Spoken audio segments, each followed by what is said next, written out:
Turkish Airlines EuroLeague in association with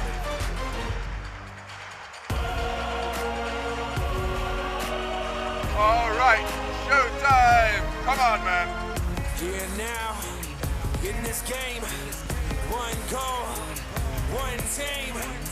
Fight for that possession, gotta act fast. Another shot, another pass. The city comes to life and they got something to say.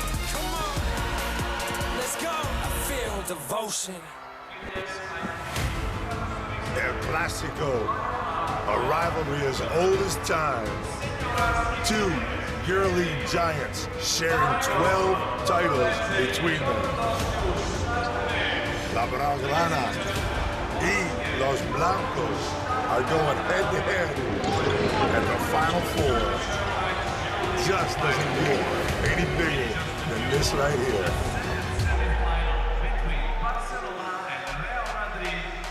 Hello and a very warm welcome to Belgrade, Serbia, where tonight the magnificent amphitheater that is the Stark Arena plays host to the semi-final games in the 2022 Turkish Airlines EuroLeague Final Four. This fantastic festival of elite European club basketball features the four teams who've emerged from the rigors of the regular season and prevailed in punishing best-of-5 playoff series. And our second semi-final is the latest edition in one of the most famous fixtures in world sports, El Clásico. The Real Madrid, the most successful club in the history of the competition. Here's Pablo Lasso. Anything can be the difference. Great players stepping up, players that maybe they were not going to have that many importance on the game, they will have it. But also when you come back to these times, you have to think about what is fundamentals in basketball. Rebound, don't make stupid turnovers, make shots. So at the end, probably the team that makes those things better is the one who's going to have more control of it. Their opponents tonight, FC Barcelona, featuring in their 16th Final Four, second only to CSKA Moscow. And after running through the regular season to finish as standings leaders, they were taken to 5 games by FC Bayern Munich. Runners-up last season, they're on a mission to return to the championship game. And coach Šarūnas Jasikevičius wants Real Madrid to work for every single opportunity that they earn. Let's hear from him now. I think we will try not to give a lot of easy points. This is the most important in these situations. I think it's important that the opposing team work for everything, and hopefully this is what we can achieve. So the stage is set. We are in beautiful Belgrade once again here at the Stark Arena. Real Madrid returning to the city where they secured La Decima, facing off against FC Barcelona in the second semi-final of the 2022 Turkish Airlines EuroLeague Final Four. And with it being the second semi-final, one team from the left-hand side of the bracket have already booked themselves into the championship game, and that was Anadolu Efes Istanbul, the reigning champions, prevailing on a heartbreaking defeat from Olympiakos' perspective, because hometown boy Vasilije Micic nailed a three-pointer at the death to give them that place in the championship game. Which of these two teams from El Clásico will be joining them? Will it be a repeat of last year's championship game if FC Barcelona can prevail over Real Madrid? But of course, Real Madrid, happy memories of this city as we take a look at their contemporary statistics from the season and the playoffs that have just been completed. My name's Ronald McIntosh, I'll be your lead commentator, and Joe R. Lucas, EuroLeague legend, alongside us for co-commentary. Joe, take us inside the numbers. Ron, you just look at these numbers and you realize why these are the two top teams in the league. We know that Real Madrid ended up in 4th place, but that was because of a late run by Bayern, a 38-13 run in the 4th quarter. The last game, look at the rebound in Madrid right up on top. You got Tavares, you got Poirier, and you got Yabusele right there, and they grab rebounds left and right, offensively and defensively. They have been dominant on the glass, but interestingly, in the 2 EuroLeague encounters between these squads, it was Barcelona who had the edge on the boards. How crucial will the battle of the boards, often so decisive, how significant will that prove to be tonight as we take a look at the key players? Sergio Llull, a man who has seen and done it all. 34 years old, and he's here to lead his team one more time. He did it in the playoffs. He made some big plays against Maccabi, and he's been doing it all year. Tavares, one of the best shot blockers in the league, and again, part of the Twin Towers concept that Real Madrid bring. He and Vincent Poirier dominant in the paint. It was always difficult to play against Tavares, and now when he goes to the bench, you got someone like Poirier coming into the game, and that makes it more difficult for the opponent. So how will the opposition choose to play against Eddie Tavares, second leading shot blocker in the league? Is Eddie Tavares with one, averaging just under 2 blocks per game with 1.7 per night. Sertac Chandler, of course, in the championship game last season, but Nicolas Laprovitala, my goodness, he's coming into this game after being red hot in the playoffs, posting a career high in that do-or-die game against Bayern. You know, Ron, if you're Pablo Lasso, you're telling your team, do not let him get going early, because once he gets going early, he's really hard to stop. Oh, Nick Calathis, so much experience, the all-time assist leader, second in steals all-time with 364. And when he starts dishing the basketball and controlling the tempo, he puts Barcelona in a really good position. Yeah, but what you want to do is you want to play physical with him, because he can get frustrated also. So Madrid wants to stay physical. And how about this for a marquee matchup in a fixture that features plenty we could have highlighted? Nikola Mirotic, the newly minted MVP, against Gershon Yabusele, who exploded in the playoffs. What a battle at the 4 spot. Yeah, but Mirotic has had the upper hand so far this season against Yabusele, so I think that's going to make it even more important here in such a big stage.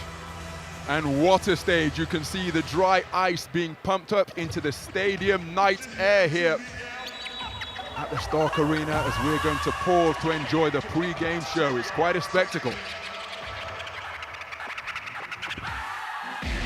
Gotta say a change today. No one can forget my name, because I carved it here forever. When the world comes knocking, I knock back.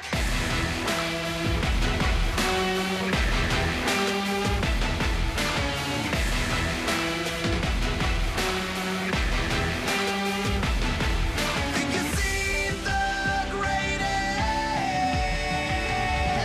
I top that.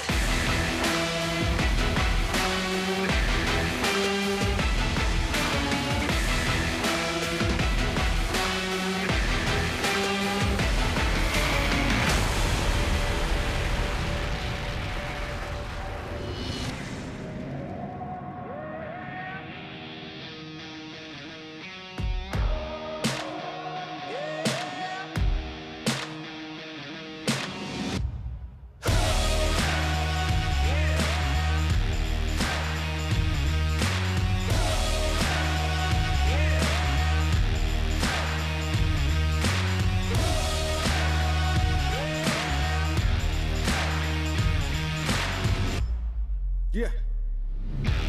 Never looking back, always forward. Never running from a challenge, run for it. Don't ever try to gamble with the high rollers. You rolling with us or you getting rolled over. The gloves are coming off. The gloves are coming off. The gloves are coming off. The gloves are coming off. The gloves are coming off. Whoever we come across, we taking no loss at any and all costs. Whoever we come across, on sight we taking off. Tonight the world is ours. Whoever we come across, on sight we taking off. Tonight the world is ours. Tonight the world is ours. The gloves are coming off. The gloves are coming off.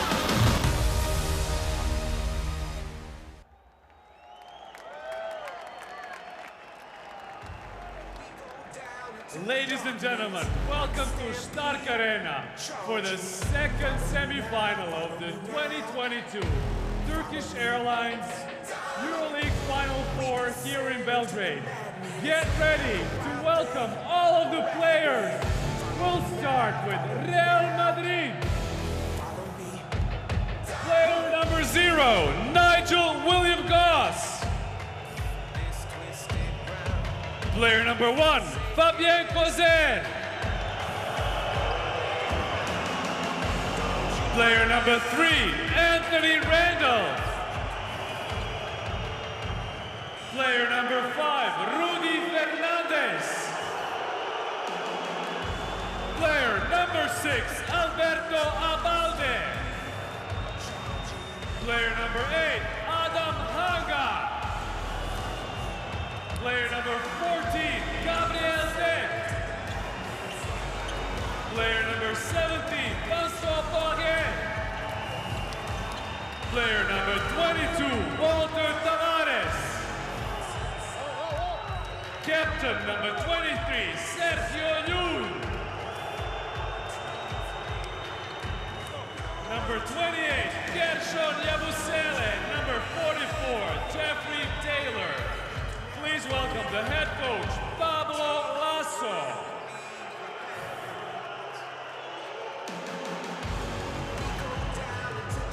And now, ladies and gentlemen, please welcome the player of Barcelona.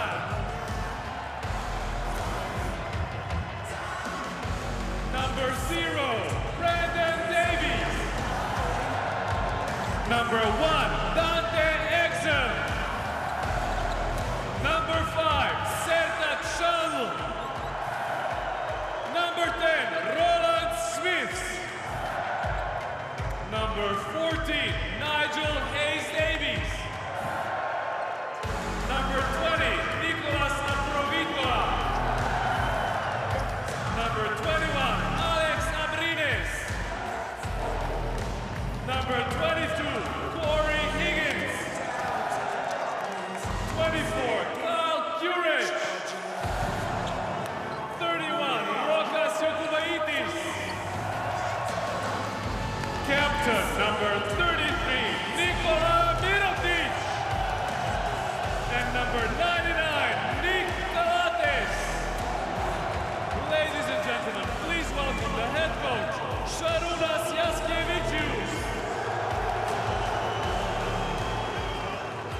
So the pre-game introduction's complete, and we've talked about the quality on the floor as we take a look at the head-to-head between the head coaches, both of them, of course, with Final Four experience as players. Sarunas Yasikevicius, still the only player to win the EuroLeague with 3 different teams. Pablo Lasso made it through to the Final Four as a player when Zlatko Obradovic was his head coach, but then Pablo Lasso, so much experience in terms of securing titles. Yeah, Ron, we don't want to talk about that loss that Pablo Lasso was so I know you were there. I was on the same team, so I was trying to hope that you wouldn't bring that up tonight.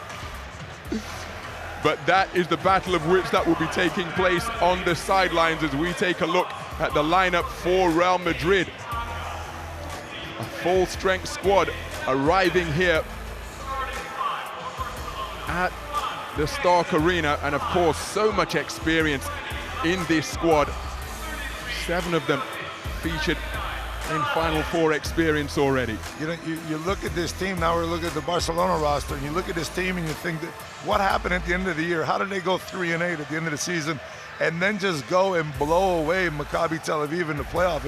It was like Jekyll and Hyde. It's 2 different teams, and who knows what we expect here tonight. And in stark contrast, FC Barcelona, so solid all regular season long, always in one of the top 2 places, but taken 5 games by the doggedly determined 8 seeds, FC Bayern Munich. And were dominated in 2 of those games also. They were dominated. It wasn't like Bayern got lucky and won on the last second shot. They were dominated throughout.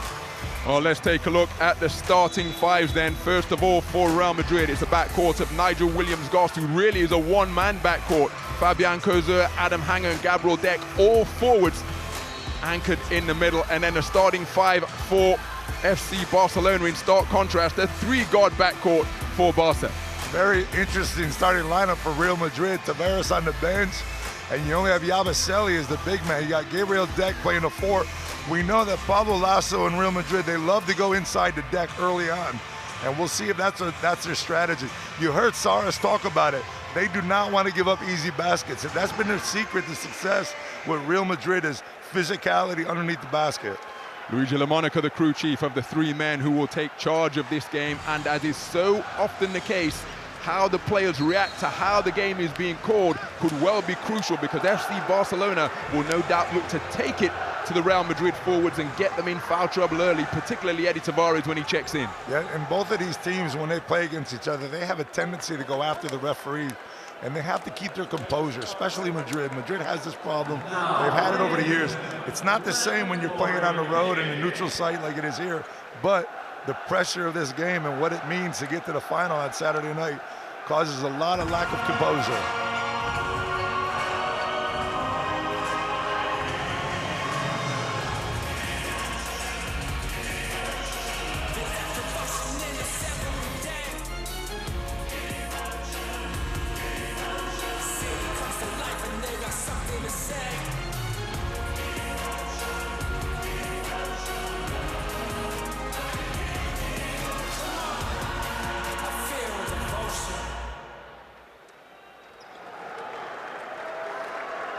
So the anthem in the book. My goodness, say familiarity breeds contempt. This is the 7th El Clásico this season. 6 games so far in all competitions. Real won the first pre-season fixture in the Super Cup. Since then, Barcelona have won 5 straight, including the EuroLeague encounters in round 14 and round 26. But as you've been pointing out, Joe, in a fixture with this much emotion, this much significance, how much should we read into the recent trend of Barca dominance? I don't think it has anything to do with it at all. As a matter of fact, psychologically, you start thinking, if you're Madrid, like, we're going to win one of these. We might as well do it tonight. So the second semi-final in the 2022 Turkish Airlines EuroLeague Final Four is underway. The opening tip controlled by FC Barcelona. Buckle up and enjoy this one because it could well be a bumpy ride. Calathis, who remember took very little part in the final after being injured last year, offload to Laprovitola, and Barca get a score on the first trip down the floor. That's just great offensive movement right there, and Laprovitola getting himself to the basket quickly. Gershon Yabusele for 3, and he strings it. Gershon Yabusele was red hot in the playoffs, shooting 54% from downtown, and he started in that same vein here tonight. That looks exactly what happened in the last game, another semifinal. We had a 2-pointer right off the bat, and then a 3-pointer on the other side by Larkin. So hopefully this game is going to be just as exciting as our first semifinal. So Adam Hanger in his 3rd Final Four. 3 different Spanish teams, and Nigel Williams-Goss has come up lame, and that's presented a wide open lane for Dante Exum. Couldn't get it to go, but Nigel Williams-Goss is really struggling. And that either looks like he might have a calf or an ankle. If he twisted his ankle, it could be something they can take care of. If it's a calf, it doesn't look good. He's holding the ankle right now. Sergio Yui preparing to check into the game on the cusp of moving up the standings in so many Final Four categories, but I'm sure he wasn't expecting to check in this quickly. Yeah, and he's been important to this team since Hurtel's been removed from the team, and Madrid they haven't really had a real point guard, and he's the guy that's taken over. So an injury for him tonight can give Madrid a lot of difficult at the point guard position. Yui drives to the halo, kicks, 3-pointer for Adam Hanger is off right. Rebound is run down by Sertak Chandler. So Laprovitola over the halfway line, cross-court pass to Calathis, fakes the 3, gets to the edge of the lane, goes glass, fighting on the boards is Nikola Mirotic, ball still loose, and eventually Gershon Yabusele secures it at knee height. He's so good at getting the ball off the floor. Those 50-50 balls are huge in games like this. So it's Yui being defended by Calathis. Now there's a mismatch on the perimeter as Mirotic is at the top of Barca's matchup D. Congestion over on that far side, fancy behind the back feed. Gershon Yabusele from the corner, back-to-back trifectas for the former boxer. Real lead by 4. But you see that what Barcelona's going to do, as soon as they go inside to Yabusele or probably Tavares, Soundly's coming over with the double team quick, and Coser was smart to get it back to Yabusele for the open J. Terrific steal, and it springs Gershon Yabusele off the feed from Sergio Yui. And the first quarter, in the first 2 minutes, is the Gershon Yabusele show. 2 threes and a fast break jam. Barca lead by 6. It's an 8-0 run. He's a beast, man. When you start getting the rock, Laprovitola all the way to the basket one more time. And Pablo Lasso can't be happy with that. You come down, get a good defensive play with a fast break, and then give up an easy layup to Lapro on the other side. So that stems the run of 8 points without reply. That put Real Madrid up by 6. All 4 Barca points have come from Laprovitola. It's Gershon Yabusele aggressively into the lane. Rebound Nikola Mirotic. What a bounce pass feed, but he just didn't rise up off the hardwood high enough. Caught in the legs of Nick Calathes. Turnover as a result. Yeah, that's one of those passes around I'll never get. if Calathes can't get that one, I'm not getting it either. It was a good look by Mirotic in the fast break. I just think he needed to pound that off the hardwood a little bit more. Leave some loose hamstrings to pick that one up. Calathes just not able to crouch low enough. So Eddie Tavares into the game for his first shift tonight. It's Cozier playing the point. Adam Hanger using the screen from Eddie Tavares. Hanger keeps it himself, felt he was fouled. Tavares got a hand on it. Rebound Nikola Mirotic, pushes down the center. Swings it to the left side, La Provitola. Now there's a mismatch. Nikola Mirotic with a remarkable finish, going baseline on the spin move and scooping it underneath. You saw the hesitation off the dribble also that got him all the way to the other side of the basket. Well, we can just tell you from our courtside position here, Nigel Williams-Goss has been helped off the court by two of the medical team. He looks in really bad shape and he is leaving the playing area. Sergio Yui with the mid-range J brings his team back to within 4. Man, you start to think, Ron, that he not warm up enough. You know, I mean, it looks like something like a pulled muscle that happened early on in this game, and you just hope that he's able to come back, but it didn't look good the way they were carrying him off. Brandon Davies hits from the elbow, and he makes it a single possession game. Barcelona back to within 2. So Yui to Cozier, who uses the screen from Tavares, who's rolling down the lane. They hang it up. What a catch in traffic by Tavares. Terrific recovery by Fabian Cozier to rescue a broken play and kiss it off the window to put his team up by 4 once again. And a lot of that is just knowing where you are on the floor, because Cozier got that ball with his back to the basket, turnaround spun, and he got it up before any big man could show up. Well, everybody left the basketball, and that's the only thing that can put points on the board. Nick Calathes not able to hit from mid-range. Rebound secured by Brandon Davies. We've got a whistle on the play. Yeah, you got Rudy Fernandez checking in and see how he's playing with a little bit of motivation. His father passed away just a couple days ago, and now he's back and he's ready to play. So I'm sure this game means a lot more to him than just any regular Final Four. Of course, sincere condolences to Rudy Fernandez and his family, as La Provitola has his shot swatted away by a combination of 2 former EuroLeague best defenders, Eddie Tavares and Adam Hanger, combining to take away that layup opportunity. Yeah, and that's going to make Pablo Lasso a lot happier right now, because Labro got to the basket twice already and got some easy looks at the hoop. This time, Yabusele and Anga both, or Tavares, I'm sorry, got up. And look at Sergeant Swat. Look at the length of his arms, and it just keeps going. And you see the timing. He never takes his eye off of that ball.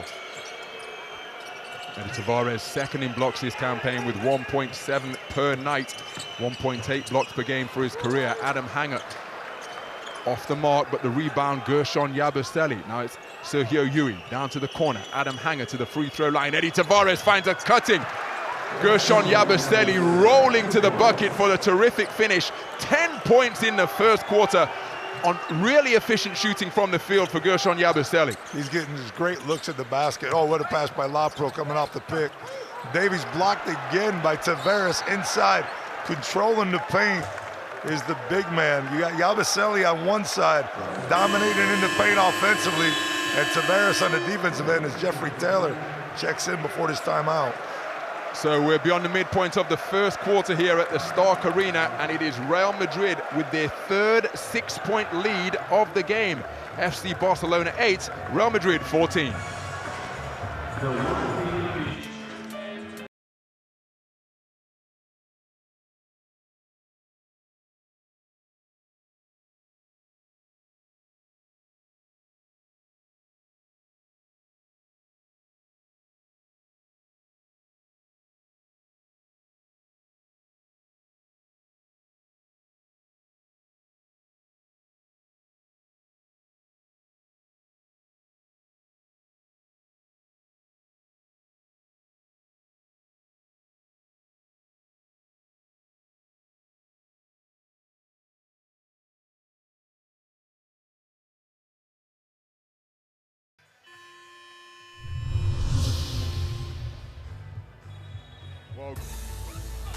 Gershon Yabusele has come out really aggressively in this first quarter.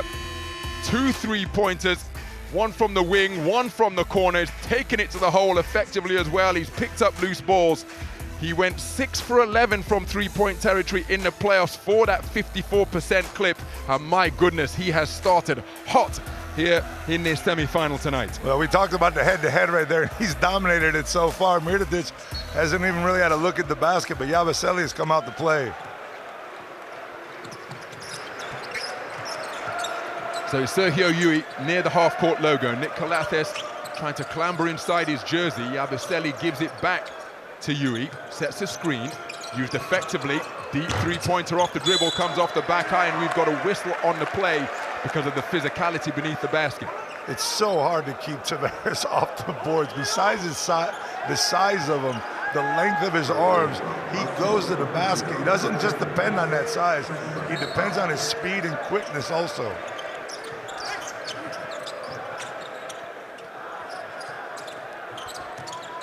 So the ball in the hands of Jeffrey Taylor. He puts it into the abdomen of Yui, who shakes off Calathes, got to just beneath the free throw line. Calathes with the rebound, pushes it up the sideline to Laprovitola, and then a whistle on the play as Jeffrey Taylor was too physical with his defensive efforts. Yeah, I think that's what Coach Jasikevich just wants. He wants to get a little bit more physical defensively, get the ball out and run as fast as they can. Madrid sets up well defensively in the half court, so if they could get some easier breaks on the fast break, he'd like that a lot more. So Laprovitola looking to use the handle against Eddie Tavares, who's helping out on the top of the Real Madrid D. Turning into Jeffrey Taylor was Nikola Mirotic. Flip pass out to Brandon Davies, who faked the pass, pulls the trigger, and hits his second mid-range J. Right over the top of Tavares' outstretched arms. That was a tough shot by Davis. He waited just long enough. I thought Tavares would get the block. So Eddie Tavares beyond his shooting range, looking for a receiver. He offloads to Sergio Yui. Rolling to the bucket is Tavares. Sergio Yui pulling up, fight for the rebound, gang rebound from FC Barcelona, finally hauled in by Nikola Mirotic. Yui just not getting the breaks right now from the floor. Can't find it inside the lane. Davis one more time, over the top of Tavares. Can't get the roll. Dancing around on the rim, both to loose, and how about that for tenacity on the offensive glass? Nicolas Laprovitola, Alex Abrines crashing the offensive boards and getting it to go. It's a one-score game. I think that was Mirotic that got the first one, then Abrines even followed that one in. So Rudy Fernandez drives, kicks to the corner. Jeffrey Taylor for three. It's off the front eye. Nikola Mirotic with another rebound. He's doing an outstanding job on the boards. 5 rebounds already. So Calathes looking to back down Jeffrey Taylor fighting over the screen. Now it's Yabusele on Calathes. Brandon Davies above the free throw line. Laprovitola has it poked away by Sergio Yui. Shot clock in the red. Laprovitola weaving his way through traffic. We've got a whistle on the play. Foul on the ground. He's so slippery when he's coming off of that 3-point line. He get to the basket. And the reason why he's hard to defend is because everybody knows he'll stop and knock down that 3 at any time. Once he gets that 3 going, I think Madrid's done a great job of making him penetrate to the basket and not let him get off from outside the arc. And Yabusele's going to get himself a little rest as Pablo continues to go small as he gets decked back into the lineup. So Roland Schmitz checking into the game. Abrines inbounding to Calathes. Calathes being hassled by Rudy Fernandez. Calathes working the dribble, head fake on Eddie Tavares. Beautiful feed down low to Roland Schmitz, but he can't reel it in. Could be a shot clock violation. Calathes got it away, it's off the front rim. Fighting for it is Roland Schmitz. Comes away with the offensive board in a crowd. Kicks it back out to Nikola Mirotic, who pulls from 3 and connects from downtown. Nikola Mirotic, the newly minted MVP, stroking his first 3-pointer of the night. FC Barcelona's first 3-pointer of the night is a successful one. You mentioned that FC Barcelona's been dominating a little bit more on rebounds in the last couple of matchups. His deck goes to the hoop hard, catches the foul, and can't get the roll. But the last 4 points for Barcelona have come off of offensive rebounds and extra possessions. So FC Barcelona with just their second lead of the night. They opened their scoring to lead 2-0. That was short-lived after a 3-pointer from Gershon Yabusele. But then Nikola Mirotic stroking that one sweetly.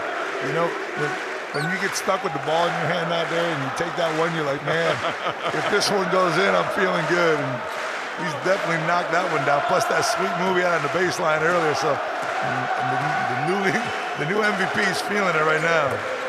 So Gabriel Deck a perfect 2 for 2 from the free throw line. Didn't feature in the playoffs. His last action came in round 34, only 9 games all season long. But he improves his average from the stripe, which was 16 of 20 coming in. We've got a whistle on the play as Nikola Mirotic was handling on the perimeter. It's interesting, but it's no surprise that Real Madrid is playing Colates behind the picks.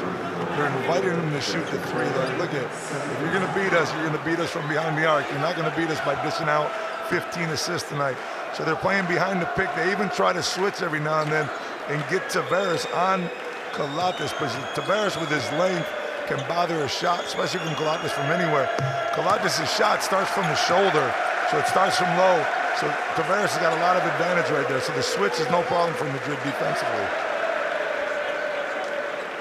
Nikola Mirotic, just the second player to become a member of the 65, 45, 85 club. Over 65% from 2, where he was 66%, 46% from 3, and 88% from the free throw line. He makes both there, takes a well-earned seat on the bench. 7 points in the game for him to lead his team in scoring. Yeah, and he's going to be the guy that they look to for this whole weekend. So it's got to be hard to get that MVP right the day before you play that semifinal game, isn't it, right? Got to put that celebration to the back of your mind as Rudy Fernandez pulls the trigger from downtown, couldn't get the roll. Rebound Corey Higgins, and what a wonderful sight it is for all basketball fans to see him back in action. Yeah, Higgins is he's so clutch in these kind of games. So watch him around the fourth quarter. Rokas Jokubaitis, one of 5 rising stars in action here at the Final Four this weekend. He picked up his award yesterday and into the game with huge confidence. He's such a player, he really is. So largest lead of the game for FC Barcelona, 3 points the advantage. How much of an advantage do you think it is for Jokubaitis to be playing under Jasikevičius right now? I mean, you grew up watching this guy, you grew up admiring him, and now you're playing for him. And remember, he followed his mentor from Žalgiris Kaunas here to FC Barcelona, so that tutelage under Coach Šarūnas Jasikevičius continues. Hard taskmaster, of course, but what a player, what a coach to learn from if you're in that position.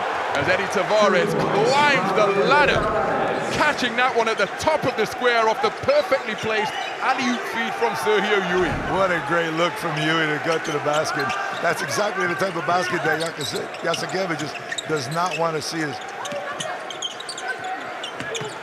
So Roland Schmitz surrounded in the low post, and he has put it out of bounds. He can't believe it. It will be Real Madrid basketball from the end line. Schmitz probably got lucky not to get the offensive foul right there, but he did drop his shoulder into the midsection of Rudy Fernandez. So, final 30 seconds of the first quarter. It's a 1-point game. Real Madrid led by 6 on 3 occasions. FC Barcelona have led by 3 at 19-16. And we've got a whistle on the play now. FC Barcelona will be in the penalty. And the trip to the free throw line forthcoming for Sergio Llull. If you consider Sergio Llull an 82% free throw shooter from the free throw line. And this season he's shooting 68%. He struggled this season even from 3 and from 2. And again, he struggled right there on that one, but it hasn't been his best shooting year at all. You know, I think he gets caught up a lot of times, and everybody loves to see the mandarina. They love to see that crazy 3 at the buzzer, but you never really realize that when it's all done and said, he's probably made 2 out of 15 of them, you know what I mean? But those 2 are so spectacular that that's all you walk away with. So 1 of 2 from the free throw line for Sergio Llull to tie things up at 19. Vincent Poirier into the game for his first action in the closing stages of this first quarter. Jokubaitis being defended on the perimeter. Nice Gabriel Deck picking up the ball handler. Deep into the shot clock. How did that pass get to Nikola Mirotic? He's surrounded by 3 or 4 Real Madrid players. Couldn't get the shot away, rubbed out just before the end of quarter buzzer. And here we talk about the mentorship between Jasikevičius and Jokubaitis. It's all square at the end of one.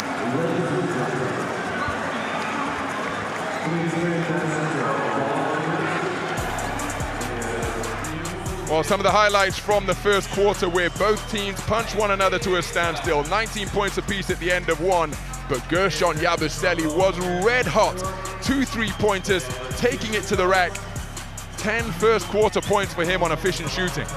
Yeah, I think he just came out motivated to play. I was walking through the back room and I saw him coming out, and you know, when you start talking about game faces, that's exactly what he had on. I know him pretty well, and he walked by me and gave me a little wink, but he had that look in his eye like, I'm winking at you, but I'm ready to go play ball, my man.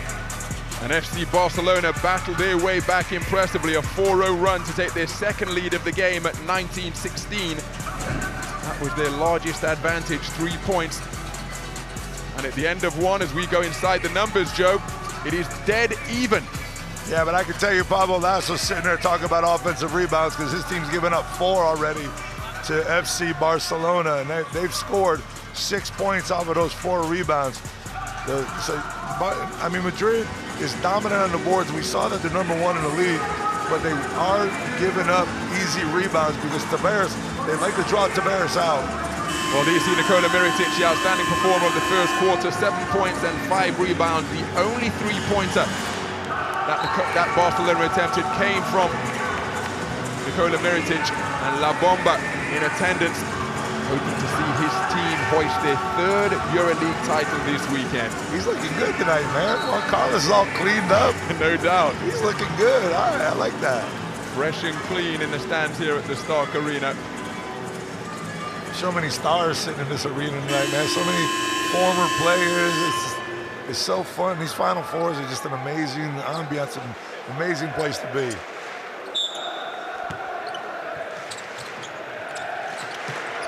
Madrid get things on the way here in the second quarter. All knotted up at 19. Kind of game we expected, Ron. Indeed it is. Hayes Davis momentarily defending the ball. Hanger Knights, Corey Higgins picking up Hanger. They find a cutting Gabriel Deck, who gets the bucket to go and draws the foul from Roland Schmitz. He'll go to the free throw line looking to add one more. And Ron, I want to show you, if we could see that in its entirety, the amount of time that Gabriel Deck has the ball in his hands. He knows where he is on the floor. His presence is perfect. He grabs the ball before a defender could step up. He's already got it going up to the basket, and that's the reason why he gets to make that second shot. So Gabriel Deck completes the 3-point play. Real Madrid up by 3 after a strong start to the second quarter. 3-pointer fired, but off the back iron from Alex Abrines. Roland Schmitz with the offensive rebound. Adam Hanger ensuring that it's not an and-one opportunity. And vigorous conversation between the Real Madrid players, but you'd expect nothing less in a game of this magnitude. Poirier saying, well, hold on, whose man is it? Yeah, a big man doesn't like when people come in from the outside and grab rebounds from him. I don't know if they give bonuses anymore, but used to get mad with someone taking a rebound from me. But again, that's 5 offensive rebounds for Barcelona. So instead of fighting and worrying about who's going to get the offensive rebound or who didn't box out, they need to be more focused on getting that ball and getting out on the fast break. Roland Schmitz has been metronomically consistent from the free throw line. Then you see his numbers. Couldn't get the first one to go, but he makes the second. We've seen a lot of strange things here with free throws in the last couple games, so it wouldn't surprise me to see some of the better players miss some free throws here tonight. So Deck offloads to Adam Hanger. Nigel Hayes Davis defending. Go inside, but a double team applied to the ball handler, Gabriel Deck down in the low post. Rudy Fernandez stands still. 3-pointer is nothing but net. Rudy Fernandez scorching the twine from downtown in his 7th Final Four. The 2-time champion, and my goodness, he stroked that one sweetly. Time out on the floor. And I talked about Deck getting the ball out of his hands quickly before the shoot. This time he got it out of his hands quickly to swing it to the other side to find Rudy Fernandez for the open 3.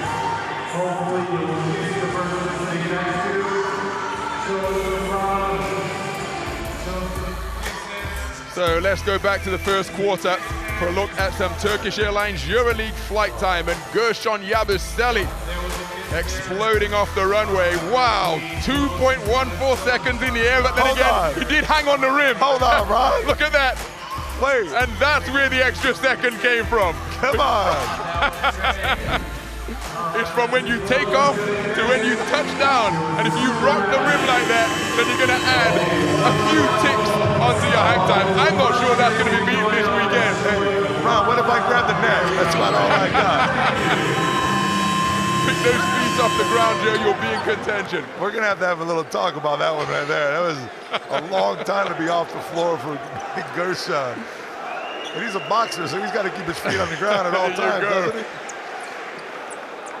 So it's Real Madrid with a 5-point lead after opening the second quarter in strong fashion. As Rokas Jokubaitis facing full court pressure. And Alberto Abalde, we've got a whistle on the play as Abalde was attempting to defend Corey Higgins. You know, we saw in the first matchup, Larkin, Misic, and the boys dominate that game. And you're looking at Real Madrid right now is playing a really good basketball game. They're without point guard. I mean, they're really without a point guard. Sergio Llull became a point guard a few years back, but he's always been more of a two guard. Abalde's not a point guard, Anga's not a point guard, but they're all taking that position over. And they are basketball players as Abrines pump fake and strings it off the dribble. Alex Abrines from downtown brings his team back to within a single score. Sometimes it's easier to take a shot like that than the last one he took when he was wide open. It's nice to have someone in your face. Adam Hanger scrambles to recover the ball. That was not loose. Now one-on-one between he and Roland Schmitz. Takes him all the way to the lane and gets him to go. Adam Hanger with his first field goal of the game. He's now 1 of 4 from the field. Look at him use the body right there. He used that right shoulder to make sure to get his defender off and just clear enough space to get it up and off the backboard. Oh, Jokubaitis with the ball fake, but then he had too little on the shot. I think he faked himself out on that one. So Adam Hanger playing point forward, Jokubaitis defending, crosses him up, does Hanger, and he raises the elbow, and that's why it's an offensive foul. The elbow came up right into the grill of Rokas Jokubaitis. Offensive foul, the call from Luigi Lamonaco, who was in perfect position. Yeah, I mean, if he doesn't get that call right there, it's going to be a foul on Jokubaitis, but that elbow already came up as Hanger tried to regain position on the crossover. Same thing he did in the previous play to try to get a little bit more distance from his defender, but that time he got that forearm up right in the neck area. So it's Jokubaitis against Alberto Abalde.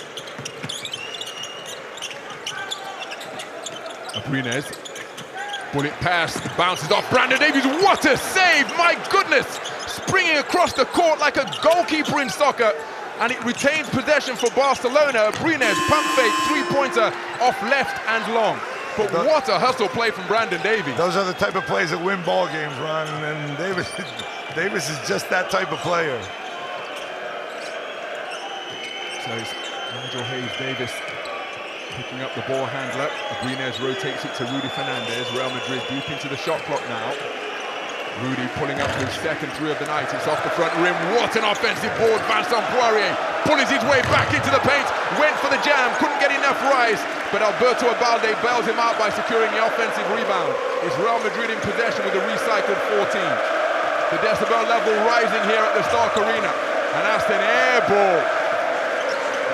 But again, an extra possession secured by Real Madrid because of their hustle. Yeah, you got to... Poirier was all over that rebound, and Davis misses a wide open look right there. It's just an interesting type of game here between these two teams. They're kind of going back and forth. It didn't look like Davis really wanted to take that shot as Yui gets up off the bench to check back in. So Poirier, the atmosphere really building here at the Stark Arena. Rudy Fernandez from his spot. Good look at the bucket. Short, Nigel Hayes-Davis with a rebound. Now he felt the contact with Jokubaitis. Now, surely that's going to be a foul. Is that a foul in the act of shooting or a foul on the ground? That's got to be a foul on the ground. I mean, there's no way you're giving a guy 3 shots from there. That was my instinct. He's got to have that ball in his hands, in both hands, and ready to shoot. Jokubaitis reads the foul coming, and right there he's got fouled, and then he puts the ball in his hands. That's the end of a shot clock. At the end of a quarter, there's a good chance you're going to get that call, but right now, Seriously, now you're going to give him 3 shots on that one. Oh, there's a consultation at mid-court between the 3 wise men who are serving as the officials here at the Stark Arena tonight. They probably said, hey, the guy had... Well, there's the gesture. 3 shots forthcoming for Rokas Jokubaitis. Have I got one right yet? Oh, dear me, Joe. Don't buy a lottery card tonight, man. Not sure it will be your night. And Gabriel Deck can't believe it either. He shares your perspective that how can that be a foul in the act of shooting? But Jokubaitis sold it well. Yeah, you sell it well, but you always have to be, you know what I mean? If you're being called for a foul out of a position, or you're being called for maybe a foul at half court, and someone's going to shoot the 3, I don't see it. I just don't see where that foul comes into play, or that those three shots come into play.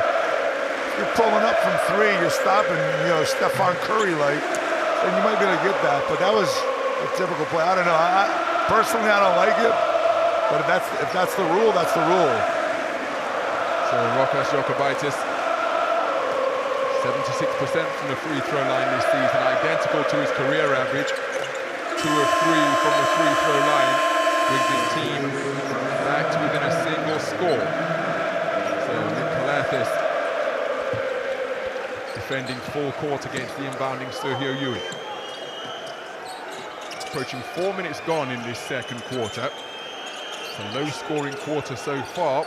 Madrid edging it, 8-6. Spin move from Gabriel Deck. Bullet pass to Vincent Poirier was deflected en route to him, and it came off his finger and out of bounds. You're going to see Davis, if we see on a spin move, check out the rotation by Davis. He fakes over to Deck, makes him visualize the defensive player coming, and then fakes back onto Poirier and gets that double deflection and out of bounds.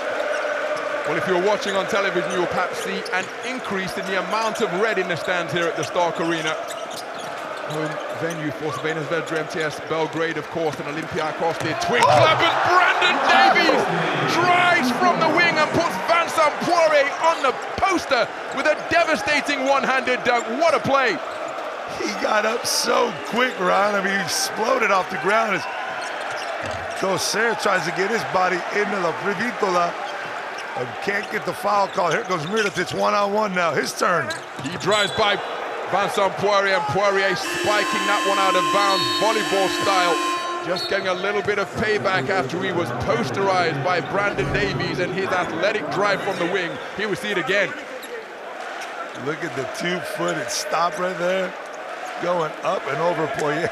And Poirier almost got double posterized right there. The next play by Mirotic. He's like, hey, I'm done. I got one in, and look at with the headband a little crooked over the eye. Look at that. Brandon Davies is playing ball. He loves these big games. Brandon Davies moves to 6 points in the game, 3 of 6 from 2-point territory. Short corner J is netted by Nicolas Laprovitola. He moves to 6 points in the game. Barcelona up by 2 in the midst of a run of 6 points without reply. So Yui gives it to Deck. Deck rotates it back to Yui in a 2-man exchange between those two. Dante Exum at the top. How about that for simple basketball? Dump it inside to the biggest guy on the floor. A perfectly placed feed. Eddie Tavares extended, made the catch, and put it home. It seemed like it took too long. Tavares was down there with Coladas the whole time. Now it's Davies once again deep the hoop. And that's what happens with Tavares. He likes to block shots so much. Provitola takes advantage of it and gets it off to Davies for an easy look under the basket. They're going to switch again. You see Coladas going, man, this is part of the game plan. You got Exum on the weak side trying to come in, and now it's Provitola on the other side, but all you have to do is put it up to Tavares. And he's great at getting it, but they're going to get the 3-second call on that one. He spent a little bit too much time in the lane waiting for the rock. Camping out beneath the basket, hoping that the basketball would come his way. Nothing doing. Turnover is the result. 3 turnovers apiece in this second semi-final here at the 2022 Turkish Airlines EuroLeague Final 4. Both teams doing an outstanding job handling the basketball. As the step on the baseline for Calathis. He's frustrated he couldn't get it to go. Beautiful lead pass finds Gabriel Deck, but he can't make the reception. Who touched it last? Yeah, I'm pretty sure that was off Exum, but that's great transition defense by Exum to get back. He saw it coming, got himself right in front, right off the leg of vex him right there, but great job of getting back as Yabusele's ready to break and try to get an easy one. So just under 6 minutes gone in the second quarter. FC Barcelona leading a one-possession game. FC Barcelona 31, Real Madrid 29. Well, Brandon Davies has been a real spark plug, not just for the numbers he's put on the board with 8 points in the game, courtesy of that mid-range J, but the hustle plays as well, and the energizing plays. Here we see his mid-range mastery in action. Yeah, he's so good from the elbow. He feels so comfortable taking that shot. But look at this. Look at him extend the body. If you want flight time, that's flight time right there. Brandon Davies says it might be a second and a half, and look at that. Up and over the big man. And he's so explosive. He doesn't, even when he takes that jumper from the elbow, he looks slow, but he's so explosive. And even though that jam is only 2 points on the box score, it's a momentum-changing play that can really energize Barca and deflate Madrid and their fans a little bit. It was such an emphatic score. Yeah, that just it feels so good when you get one of those in a game. Over the top of the big man, too. So Brandon Davies really active, leading his team in scoring with 8 points in the game. Gershon Yabusele leads all scorers with 10. That double-digit offensive output coming in the first quarter, where he was red hot after getting a start. Watch out here for the pick and roll and the alley-oop to Tavares. That's what he loves. Fabian Cozer knifing his way down the lane. 4 points in the game for him. We're all square, 31 points apiece. It's so difficult when he goes to his left. Cozer's got so much in his arsenal when he's going to that left side. So Mirotic doesn't look at the basket, instead offloads to Calates. 3-pointer for Mirotic, looking for his second, and he bottoms it once again. FC Barcelona have made 3 3-pointers in this game. Nikola Mirotic is a perfect 2 of 2 from downtown. 10 points in the game to lead his team in scoring. The rotation on his shot is so pretty, and the release is so nice. It's beautiful to watch that shot from behind where we're watching Deck to the hoop. Tough shot, Gabriel Deck. Now, is this basket good?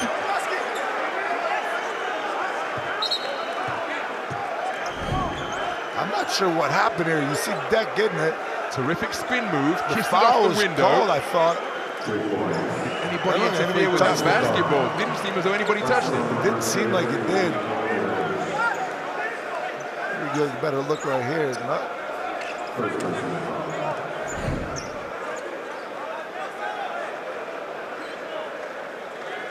What is the call here? Madrid's got the ball out of bounds with 14 seconds to go on the shot clock. And Madrid have made the score because it's now a 1-point game rather than a 3-point advantage for Barca.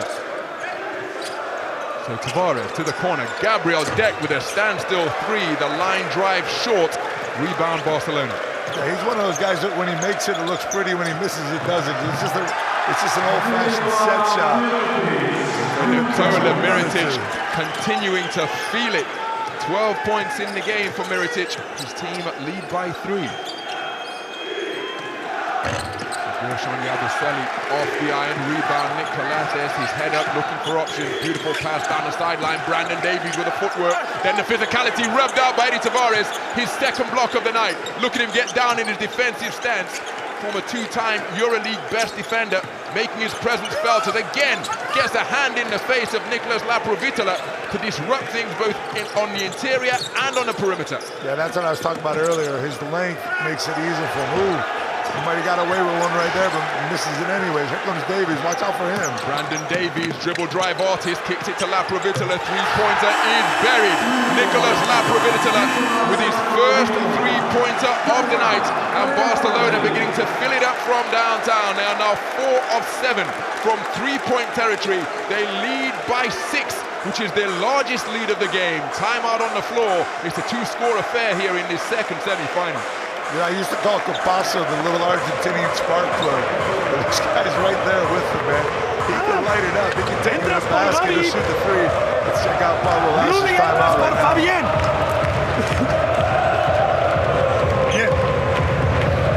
Vamos, cuernos pop. Así. Eddie. Adam. Gerson. Eddie entra aquí dentro. Si cambia. En esto, con Miro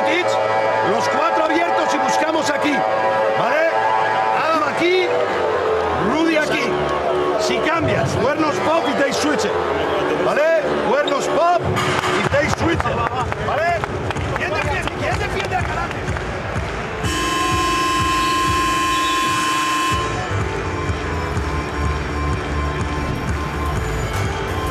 They're gonna run in that timeout. You see Davis again just making the plays.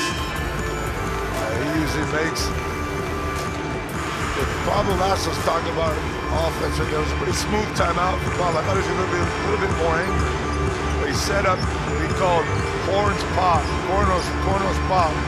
And what he's going to do is he's going to try to get again Yui up top with Tavares set this pick and see if they switch one more time with Kalates. Here comes the pick up top. And look at Mirotic just breaking up with a stiff arm. 2-on-1 opportunity. Mirotic keeps it himself and scores over the top of Sergio Yui. 14 points in the game for Nikola Mirotic, and FC Barcelona with their largest lead of the night. The advantage is 8. Nikola Mirotic with his first steal of the night. And there's nothing more frustrating for a coach to call a timeout, set up a play, and have the ball stolen at half court and an easy layup. And again, Barcelona comes again with another turnover. Barcelona in the midst of a run of 7 points without reply. The largest lead of the game enjoyed by either team. Real Madrid led by 6 on 3 occasions in the first quarter. Eddie Tavares with too much contact after he was sold the pump fake, and Eddie Tavares not happy as we take another look at it. Oh, wow. Terrific save by Nikola Mirotic with the tweener. Something that Rafa Nadal would be proud of. Yeah, I was going with Djokovic. Oh, yes, we are in It's a little bit more homegrown, isn't it? But Eddie Tavares, not a happy man. He's got big mitts, of course, but he seemed to be the lightest of touches. And it sends Nicolas Laprovitola to the free throw line. 92% from the stripe this campaign. The second most accurate free throw shooter in the EuroLeague. Confirmation as he goes 2 of 2 from the free throw line to make it a run of 9 points without reply and a 9-0 run. A double-digit lead. Yeah, it's your first double-digit lead of the game, and right now Pablo's getting a little bit frustrated with the refereeing, but it's so difficult for Madrid to really be without a point guard. We talk constantly about how important point guards are to win basketball games nowadays. They're it's the most important position. When I played, it was the big man, you know? It was always the big man. Madrid's playing without a real point guard. In case you're just joining us, Nigel Williams-Goss left the floor after starting. Terrific double pump on the inside. Adam Hanger couldn't find a finish, but it seemed to be rather innocuous. Nigel Williams-Goss made a stop, and all of a sudden remained on the hardwood. Then he got back up. He couldn't put any weight on his right leg. Made his way to the sideline and then was exited from the playing area by the medical staff, and we haven't seen him since. Let's hope that he's okay. I hate to use the word Achilles tendon, man, but it just seems like one of those from here. So Sergio Yui off the mark. Fantastic work on the offensive glass by Gershon Yabusele. His second offensive rebound of the night. He leads his team in rebounds with 5 overall.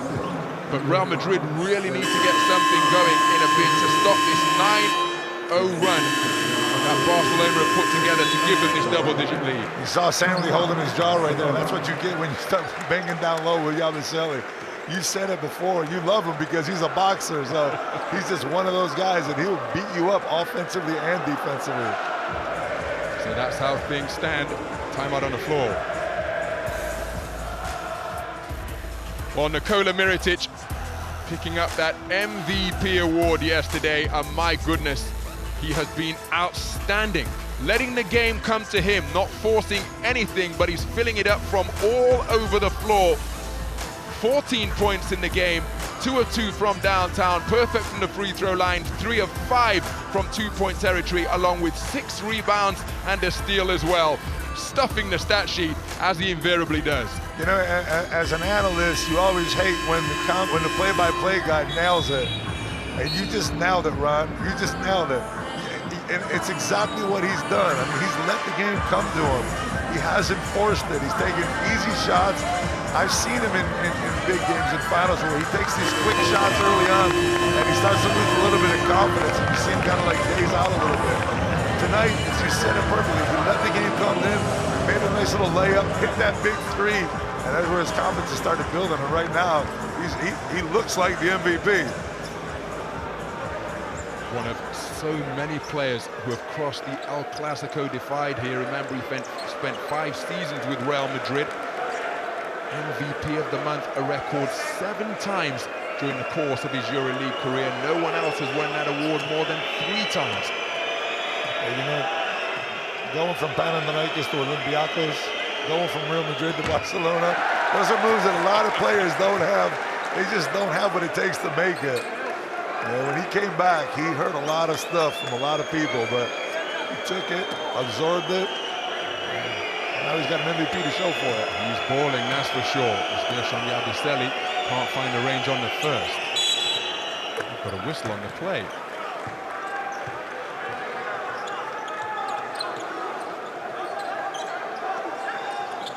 So end-line possession, Kyle Kuric into the game for some action. That's the man who had a really difficult playoff series in terms of shooting the basketball. It's Dante Exum with an explosive step, my goodness. Made like the elastic man from the Fantastic Four to cover the lane in one stride. Look at that step. That was an amazing crossover. He spun and just took it. You're gonna see, here's the step right there. Using that body. Again, Real Madrid not liking the call on the foul. He was a little bit out of control body-wise. Almost got just enough contact and he sent it to the line. Right now, that's exactly what Barcelona wanted that possession. You're up 9. You want a 2 for 1 if you can. You should get the ball back if everything goes properly with about 7 seconds left in the shot clock.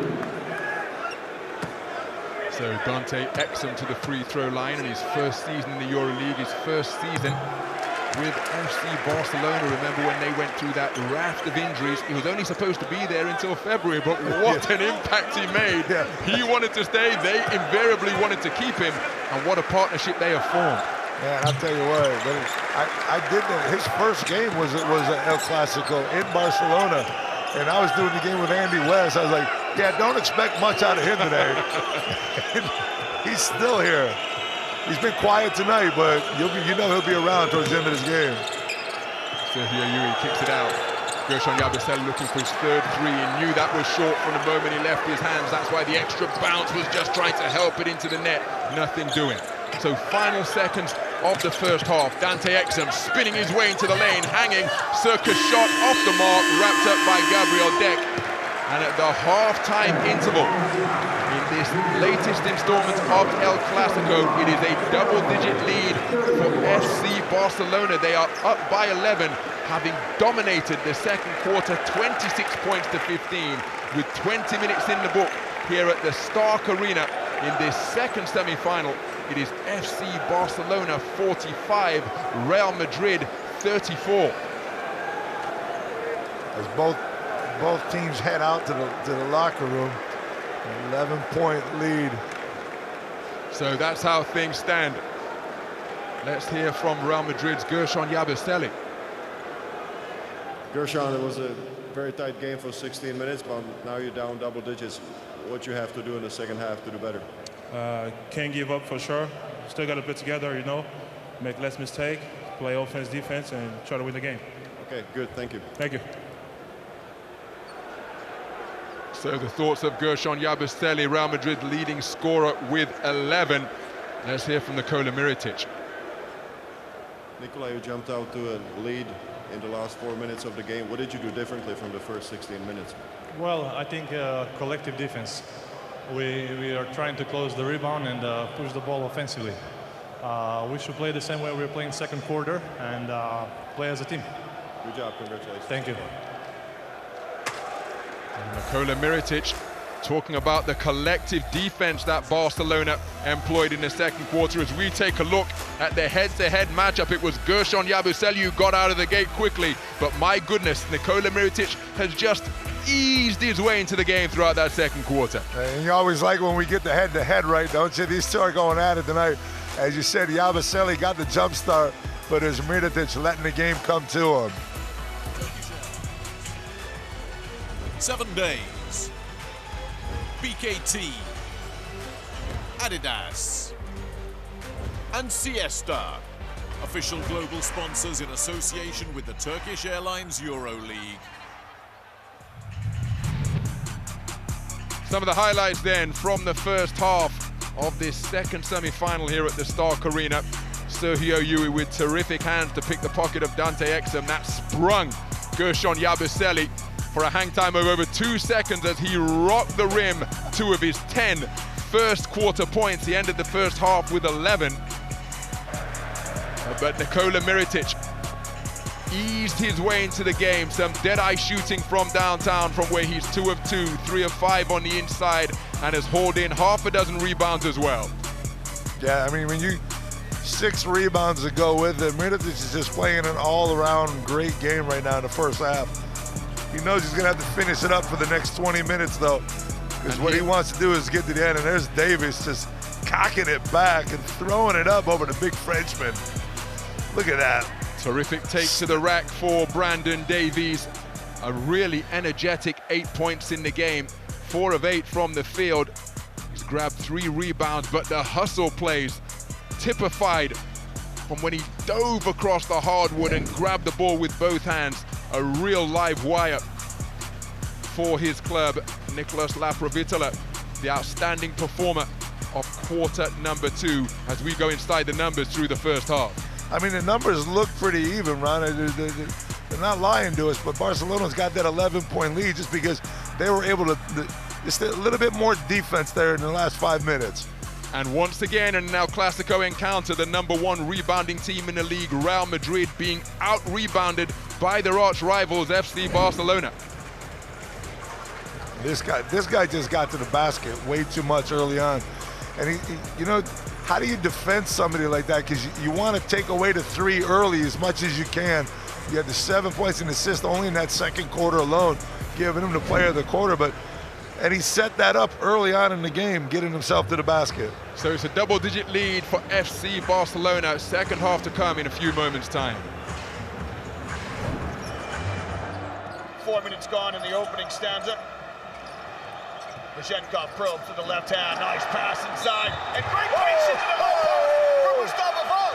Did you see that? This is the unselfish basketball that everybody's been talking about. Larkin now trying to walk him, switches back onto him. Micic, nice up fake by Micic, and he steps into a 3.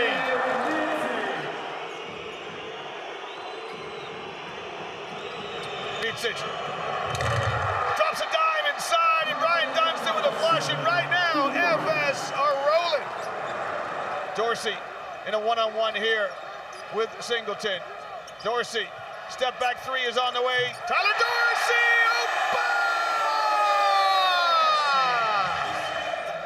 Just 2 points separate the teams. Marching inside with a chance to draw level. And it's knotted up here at 74 each as Olympiacos level the score. Here we go at less than 6. Micic keeps the ball in his hands. Clock is running out. Micic rises. If it goes, he'll win it! Vasilija Micic with the troika in Belgrade to win the semifinal here. What a dramatic finish in the Turkish Airlines EuroLeague.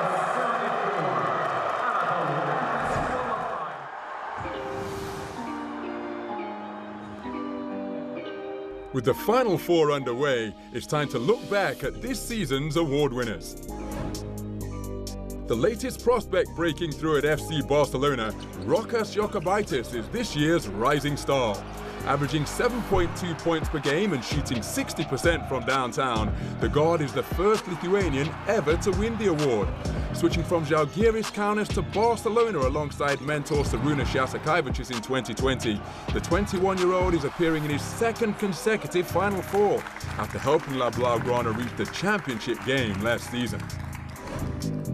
Already one of the EuroLeague's most decorated players, Karl Heinz added a 3rd Best Defender award to his resume after anchoring AX Armani Exchange Milan on their way to a 2nd successive postseason finish.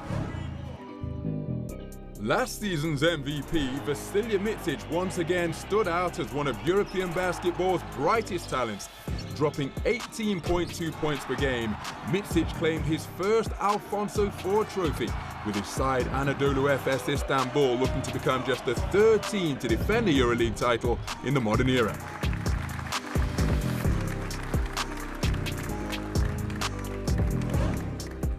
Meanwhile, teammate Shane Larkin made his first All-EuroLeague first team, alongside Nikola Mirotic, Mike James, Sasha Vezenkov and Eddie Tavares rounding out a star-studded lineup. Almost unbeatable on their home floor, and having qualified for their first Final Four in 5 years, Olympiakos Piraeus tactician Georgios Bartzokas was voted by the league's head coaches to receive the Alexander Gamelski EuroLeague Coach of the Year award. It's the second time in his career that the Greek coach has been honoured with this prize, the first coming in 2013 after leading the Reds to the title. And finally, from another standout season, one player emerged as the campaign's preeminent performer, averaging over 16 points and 5 rebounds and leading the charge for FC Barcelona. Nikola Mirotic was unstoppable as he claimed his first ever MVP award.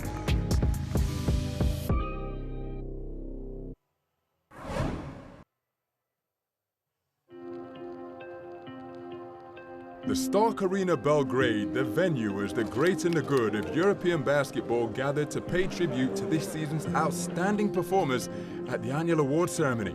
Much anticipation focused on this season's EuroLeague MVP. And from another packed field of contenders at the conclusion of an outstanding campaign, one player emerged as this season's on-court superstar, FC Barcelona's Nikola Mirotic. There is no doubt that this is one of the most beautiful trophies that I ever won. Even in my best dreams, being the MVP of EuroLeague, it was not in my dreams. But I have my goals, and my goals is to, first of all, to put the club on the best situation, on the top, where we can always compete for the titles and win titles. So I think so far we are achieving that. And for me also it was the goal to be one of the leaders, be an important player inside the team. One coveted trophy already in the cabinet for this season's outstanding power forward. The 31-year-old's attention now turning to this season's grand finale and the prospect of writing another chapter in European basketball history. I had to win a EuroLeague trophy. That's the one. I'm still young, I'm 30, so there's a lot of career in front of me, I guess. For me, that's the dream one. That's the most difficult one to achieve. I have another shot in this Final Four. I'm trying to be humble. I know there is much more room for me as a player to improve. There's much more goals where I can achieve, so but little by little I think I'm getting there. I'm in Barcelona. They're all expecting titles and titles, so you cannot get worried about that. So that should be the goal and mindset.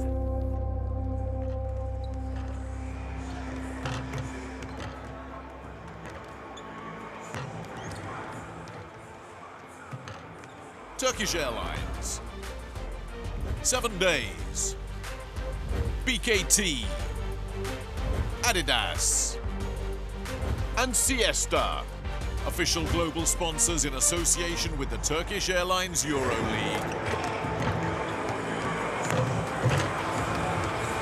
Well, a dominant second quarter for FC Barcelona sees them up by a double-digit margin of advantage. 45-34 the score with 20 minutes in the book, 20 minutes remaining.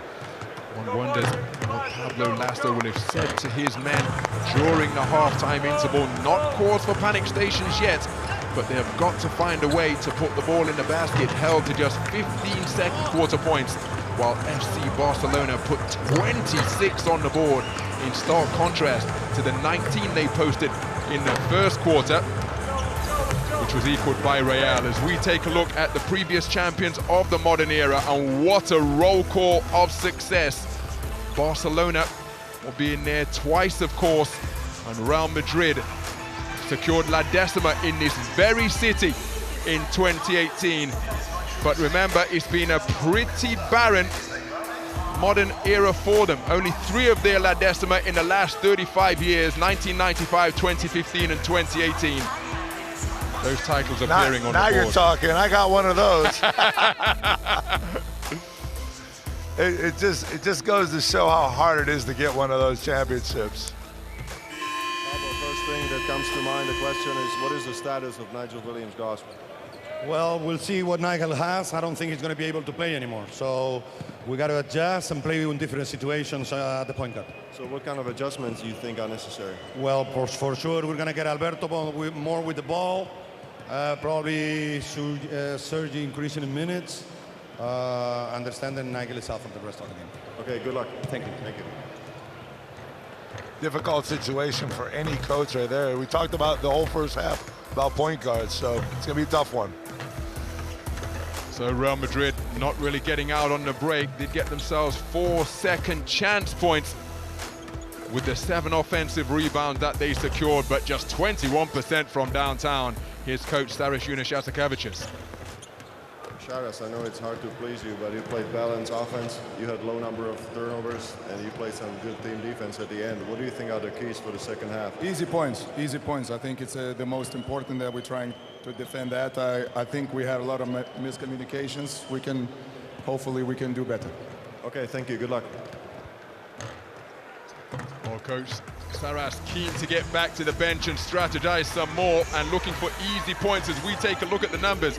57% from downtown. And Joe, you were studying the box score, and the Barcelona top boys are getting their points in incredibly efficient fashion. Yeah, you got Nikola Mirotic, 14 points in 14 minutes. You got Brandon Davis, 8 points in 10 minutes, and La Privitola, 11 points in 13 minutes. So there's one of the emotions you don't want to see a lot of them, but we really feel bad that Williams-Goss isn't going to be here. And you know, the question's a tough question for George to ask down there on the sideline, but it's a great question right now because Pablo Lasso's he's in a bind right now. Where do you do point guard wise? Because Goss really stepped up in the playoffs. He most certainly did. Nigel Williams-Goss increasing his averages in the postseason to 9.3 points, 4 assists and 2.3 rebounds, 40% from downtown as well, perfect from the free throw line. Huge improvements on his regular season numbers in his first season with Real Madrid, in his first Final Four, and this is the fate that befalls him. But this is the flip side of sport. Man, I tell you what, as an ex-player, Ron, and you're an ex-athlete also, you just think about training, practicing, the blood, the sweat, the tears, the travel, everything you've gone through to get to this point and not be able to fulfill it and go down in the first minute or two of the game. It's painful, and I feel for him. I really do. For him, it's just so hard. It's so hard to have to deal with that, but it's next man up, and that's what sports is all about. So inside the huddle of Real Madrid, trailing by a double-digit deficit, 11 points, the hole that they are looking to climb out of. Their offense sputtered badly in the closing stages of the second quarter. They were put on the end of a 9-0 run, which saw them down 34-33 at the end of it. They were down by a double-digit margin. So the second half underway here in this second semi-final. Which of these teams will be going through to face off against Anadolu Efes Istanbul in Saturday's championship game here in Belgrade? It's Real Madrid in possession. Adam Hanger working against Dante Exum, dribbles into a double team, he's kicked it off his foot, and it's a turnover on the first trip down the floor committed by Real Madrid. And you see Mirotic step out just enough to not leave Yabusele alone in the corner. It's great defensive rotation, and you know Sardis was talking in the timeout in the halftime. Let's start out on defense, guys. Let's turn defense into offense here in the second half. Nikola Mirotic talked about collective defense and how effective it was in the second quarter as he pulls up for three. It's off right from Nikola Mirotic. That his first missed shot from three-point territory. He's now 2 of 3. Adam Hanger handling the basketball. Ball's over Dante Exum, but then he tosses it to nobody. But that's because he was fouled as he looked to make his offload. The closer, I mean, obviously we're early here in the second half, but the closer this gets to the end, the bigger the advantage for Barcelona or for Madrid. It's either way, the game becomes more physical. It really does, and both teams want more physicality, especially defensively. So Eddie Tavares with a wide-legged base out in three-point territory. Alberto Abalde driving, slides his way down the lane. Terrific offensive rebound. Eddie Tavares hits it out to Fabian Cozer. Three-pointer is off the iron and into the hands of Sertat Chandler. Another offensive rebound for Tavares right there, but Cozer cannot convert on the three. So it's Dante Exum, rotates it to La Provitola. Calates using good footwork to get free of Fabian Cozer. Little behind the back dribble to back himself out towards the half-court logo. Ball remains in the hands of the point guard. They go inside to Sertat Chandler, but he blows a shot he normally makes, gobbles up his own offensive rebound, and gets the first score of the second half. You love to see a big man keep that ball up over his shoulders at all times. That means your arms are up there too. So if you miss the first one, you're in position to get the offensive rebound and put it right back in, as he did in that play. Terrific drive and finish from Alberto Abalde. Reduces the arrears to 11, but still facing a double-digit deficit. Patience going to be a crucial quality for Real Madrid here now, as Chandler from the wing. Terrific hand from Eddie Tavares, but it's recovered by La Provitola. They go back to Chandler. Chandler cutting down the lane. La Provitola with the head fake. What a steal from Fabian Cozer. It's a 2-on-2 opportunity. Goes behind the back. Nick Calates commits the foul in the open court. Yeah, and you have to take that foul if you're Calates right there. You don't want to give up an easy two with this 11-point lead. You want to make sure that any basket that Real Madrid gets right now is earned. Fabian Cozer in his fourth Final Four. In 2016, he was part of Vitoria Gasteiz. In 2018 and 19 with Real Madrid. Such a team player. It doesn't matter if he scores 4 points, plays 20 minutes. He's just part of a team. In the low post, Eddie Tavares with a terrific drop step. After he initially went into the lane, the drop step baseline right into the chest of Sertat Chandler to move to 6 points in the game. And I think they need to take more advantage of that to slow things down and make the game more into their pace, as Mirotic misses that lay-in right here. And here comes Madrid on the fast break. So Adam Hanger trying to sell a foul. Alberto Abalde with a transition three off the back iron and rattles his way home. Alberto Abalde with his first three-pointer of the night. He moves to 5 points in the game, and all of a sudden the lead is down to 6. It's a two-score affair. Yeah, it's so beautiful, this game. As soon as you think Barcelona's dominating a little bit, Madrid comes up with a 5-0 run with a nice play to Tavares inside and the three on the fast break. Beautiful drive from Dante Exum to end that run of unanswered points stitched together by Real Madrid. Dante Exum moves to 4 points in the game with that, his first field goal. It's just a matter of time before he gets comfortable in this atmosphere, and he's feeling it right now. So Cozier has it knocked out of bounds. It will remain Real Madrid basketball. Terrific help D by Sertat Chandler. Got 7 on the shot clock. Madrid has a couple nice backdoor plays off of this out-of-bounds play. Again, we saw it before when Sergio Llull cut down the middle and threw it up to Tavares. But right now, well defended by La Provitola. So Alberto Abalde, pinned against the sideline, is going to have to pull the trigger here. Does so with terrific body control, initiating the contact and still got the bucket to go off the glass. What a score from Alberto Abalde. Pablo mentioned in the interview at the timeout in halftime that they're going to have to do something with Alberto Abalde, but he's got to play defense against Calates right there. You can't let him get to the hoop and score that easily. Calates with his first score of the game to go along with 5 assists. There's confirmation. Barca led by 13 after the first score of the second half, 37-34, 3 6-point leads in the first quarter for Real Madrid. And how about that from Nick Calates, getting a piece of the basketball, hitting the deck, and then securing possession by drawing the foul on Adam Hanger.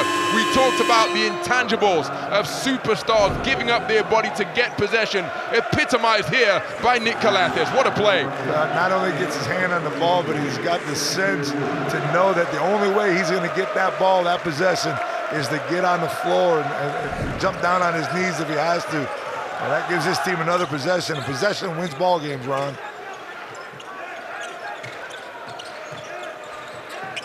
Well, Nick Calates has lost his footing, but again managed to keep it, the possession, and flip it to Nikola Mirotic, who buries his third three-pointer of the night to move to 17 points in the game.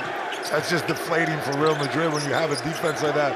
You get a guy on the floor, kicks it out to Mirotic, and makes a big three, and Coser's gonna go to the line for 2 right here. Again, using his body, trying to go back to the left, but Mirotic just knocking out big shot after big shot tonight. Fantastic play by Nick Calathes, who lost his balance, but then the presence of mind to flip it with his strong right hand right into the bread basket of Nikola Mirotic, who stroked it sweetly for his 3rd trifecta on really efficient shooting. I just happened to be looking at the bench and saw Pablo Lasso just put his hands in his head and go, "You kidding me? Really? We really don't need that type of 3 on us." So Fabian Coser makes his first free throw on his first trip to the line tonight. 68% from the free throw line this season, down on his career average of 73.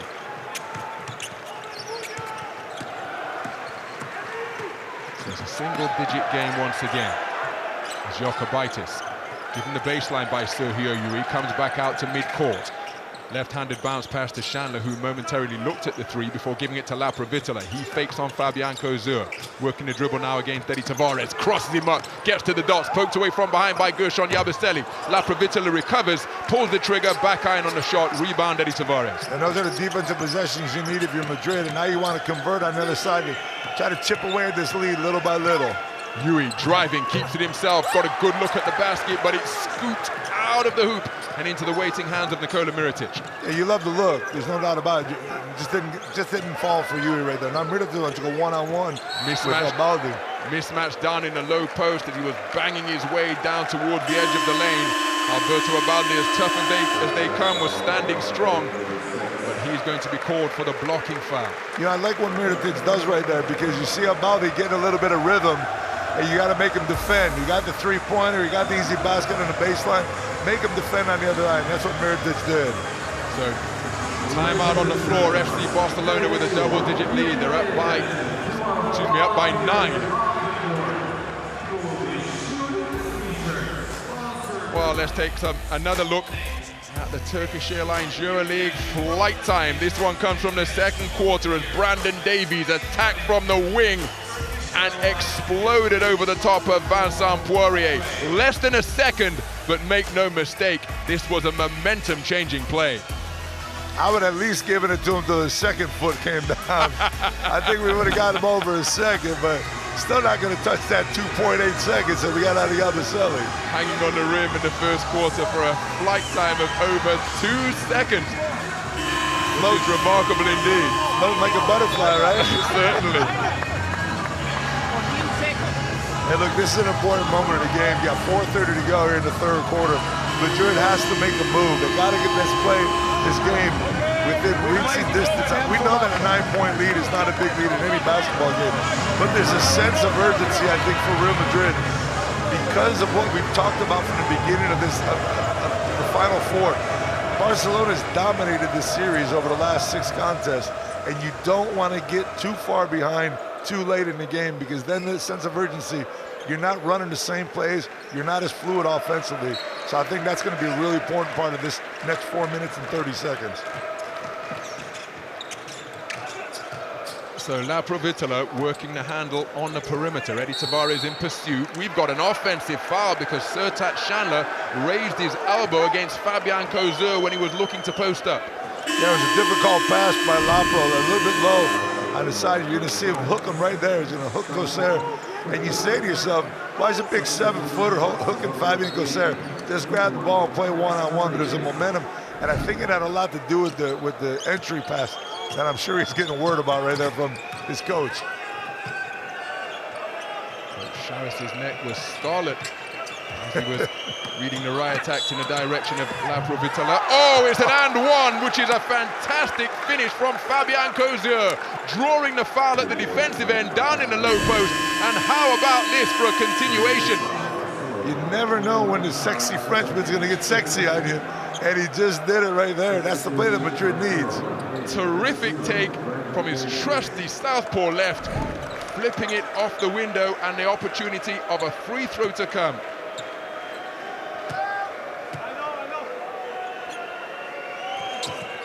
So Fabian Cozier completes the three-point play. He's a perfect 3 of 3 from 15 feet away. 9 points in the game. His team back to within 6. Oof. Almost a 5-second violation as full court pressure being applied by Los Blancos.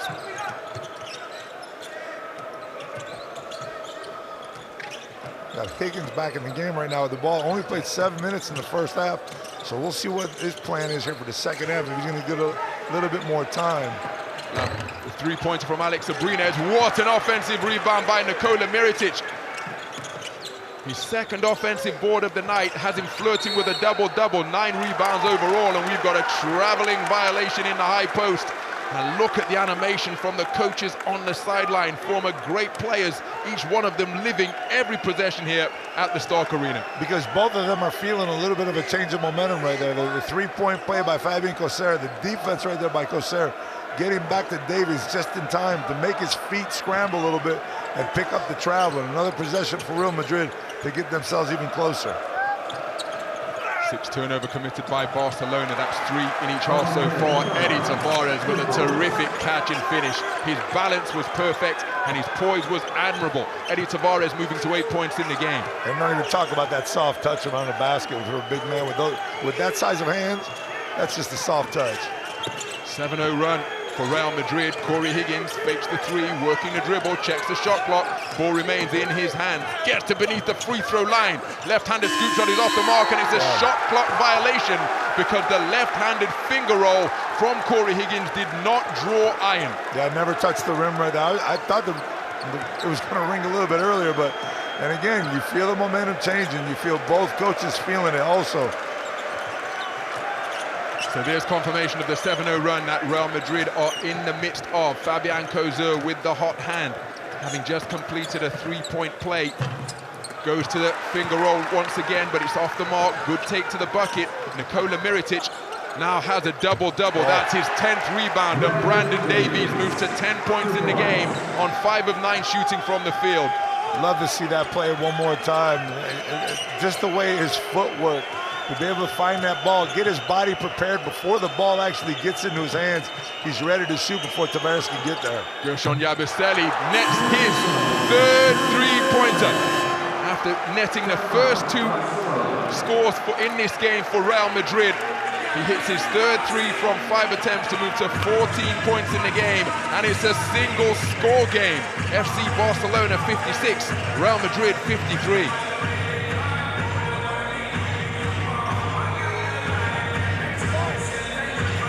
Fronting Tavares, you fouling, bonus, no bonus, 2 times left.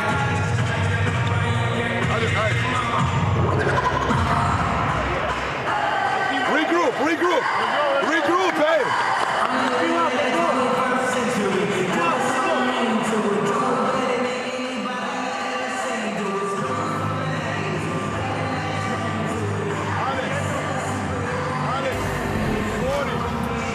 So Coach Sarita Shazakeva just telling his squad to regroup. We take a look at this extraordinary move by Dante Exum. Some of the hustle plays that have been evident here in this semi-final from these EuroLeague superstars. Yeah, you got about 12 minutes and 16 seconds of game time to go. And every one of those plays that we're seeing right there that we call 50-50 balls become more and more important. It's gold right there. You have to get every possession you can, Ron, and get on the floor, dive for the ball in the stands, whatever it takes. This is your last chance to get to the championship game on Saturday night.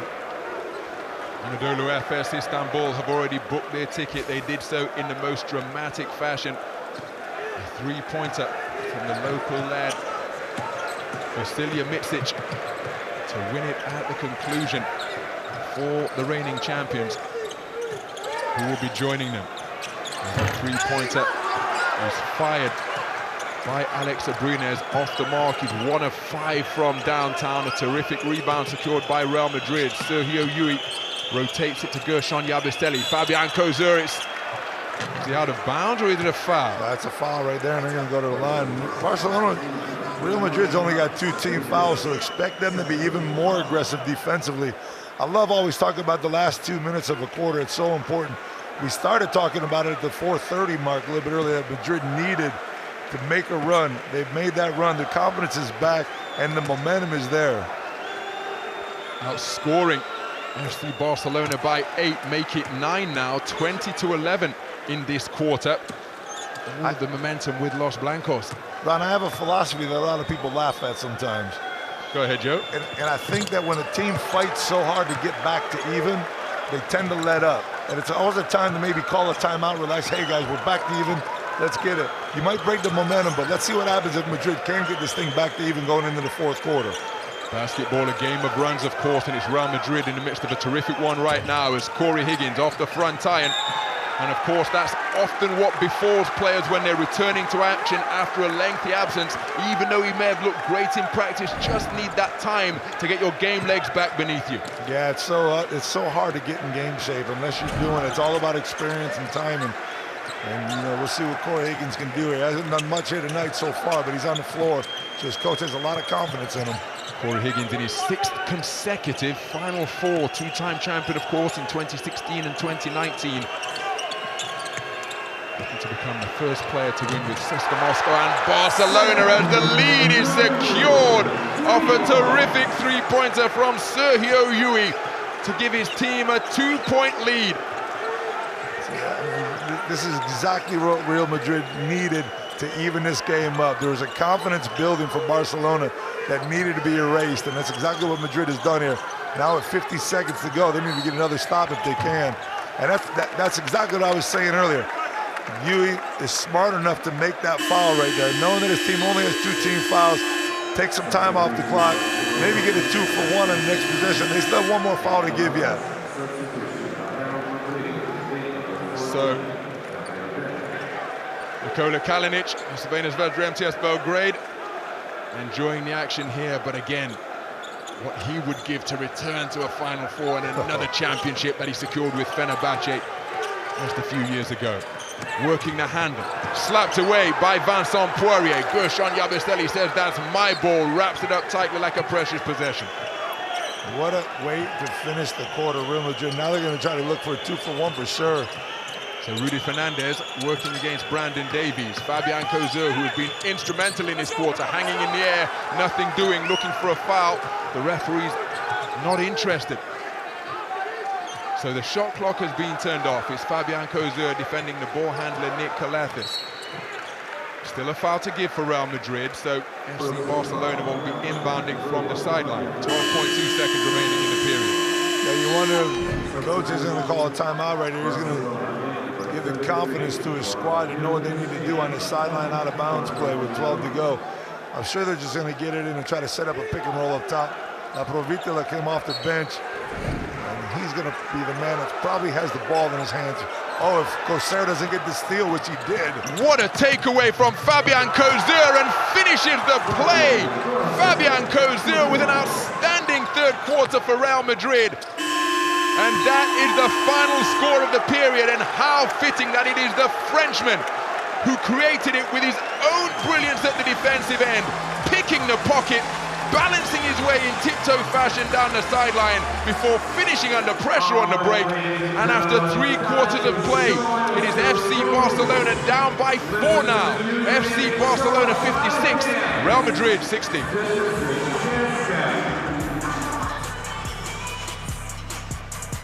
Well, what a third quarter for Real Madrid. They dominated it 26-11 with moves such as this. Eddie Tavares power in the paint off that drop step move. Yeah, we talked about them being down 9 with 4:30 to go in that third quarter. And now they're up, and that's, I mean, if you're Sardes, what did he say earlier to his team? He said, guys, regroup. They came out, there's 1:57 to go in that timeout, and they still haven't regrouped. So the momentum is all in Madrid's favor right now. Barcelona needs to come out and take that away and see what we get here in these last 10 minutes of this fourth quarter.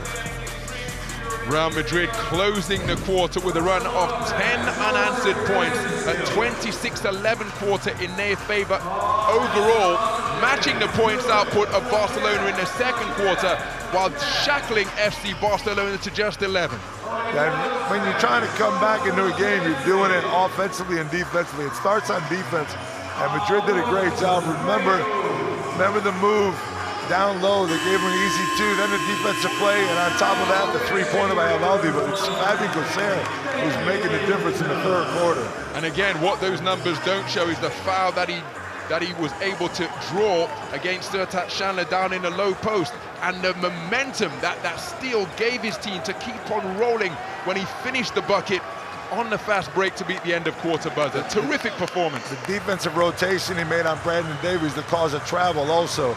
The steal at the end of the third quarter right there as Barcelona is trying to set up another play. There's so many insurmountable plays that are intangibles that you don't see that this kid makes. And I told you before, he's such a team player. He doesn't care. 4 minutes, 4 points, 20 minutes, 20. He doesn't care. He just wants to be there. So the final quarter underway here at the Stark Arena. How will this fourth quarter play out? FC Barcelona find themselves trailing by 4, back iron off the 3-point attempt from Nicolas Laprovitala. So it's Gabriel Deck with point guard responsibilities here now. Dante Exum waiting for him just beneath the 3-point line. Fernandez, defended by Laprovitala, takes him off the dribble, hangs in the air, goes to a floater, can't get the roll. Vincent Poirier fighting for the offensive rebound, secured by Laprovitala for Barcelona. Yeah, that's a good offense by Real Madrid. They got the rebound on this side and they took their time. They become very meticulous with the lead. It's a little bit early to take time off the clock, but they're going to run when they choose to run, and they're going to slow it down when they choose to slow it down. And that's the type of game that they like to play. It's why it's so hard to control the tempo against a team like Real Madrid. So Calathes, Vincent Poirier looking to pick him up, made himself big, then moved his feet fantastically. Nice catch, Dante Exum, got it to Nikola Mirotic, sells the pump fake to Gershon Yabusele, front rim on the shot, rebound, reeled in by Vincent Poirier. Terrific D by Real Madrid. Yeah, Madrid's all over the ball right now. They're just more aggressive defensively. So it's Huey working against Calathes. Poirier coming to set a screen. He'll now roll to the bucket, looking to post up against Chandler. And Chandler standing strong. Poirier comes to set another pick. Off-balance three-pointer is off the front rim. Oh. What an offensive rebound by Gabriel Deck. My goodness, it's a recycled 14 for Los Blancos. Flying into the zone, nobody blocking him out. Huey down to the docks, goes for his one-legged floater, gets his own rebound, gets the shot away. He'll go to the free throw line for 2 after winding up flat on his back after the contact. Madrid is just more aggressive on every aspect of the game right now. Since about the midway point of that third quarter, they've been on the ball, they've been on a player, they've been cutting off lanes, not giving Barcelona a good look at the basket. Barcelona in the first half continued to get good looks at the basket, but not this half so far. And Coach Jasikevic just right there is not very happy with the way his team's playing, neither offensively nor defensively.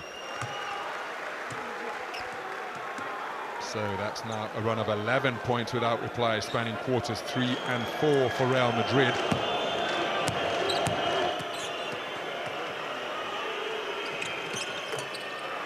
And that perfect trip to the free throw line sees Real Madrid equal their largest lead of the game. On 3 occasions they led by 6 in the first quarter. That's their margin of advantage now as Calathes draws the foul against Gabriel Deck. He was getting bumped all the way down the sideline. It was just a matter of time before the ref was going to call the foul on that one.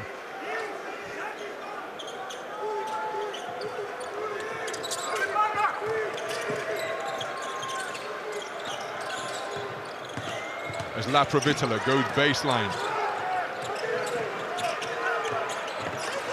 Nice catch, Nikola Mirotic in heavy traffic. Vincent Poirier can't believe that the call has gone against Real Madrid. But he was in a crowd there, Nikola Mirotic. Kept his poise, got a wide base beneath him and went up strong. Yeah, but you see there's no continuity at all within the Barcelona offense. Madrid is getting in the passing lanes. They're disrupting the timing of Barcelona's offensive movements. So this is where they've been able to take advantage of this game. Now Mirotic is going to have to go to the line and try to get some points on the board with the clock stopped and try to build his team some momentum offensively. 2 out of 2 from the free throw line tonight, Nikola Mirotic, and he remains perfect from the stripe.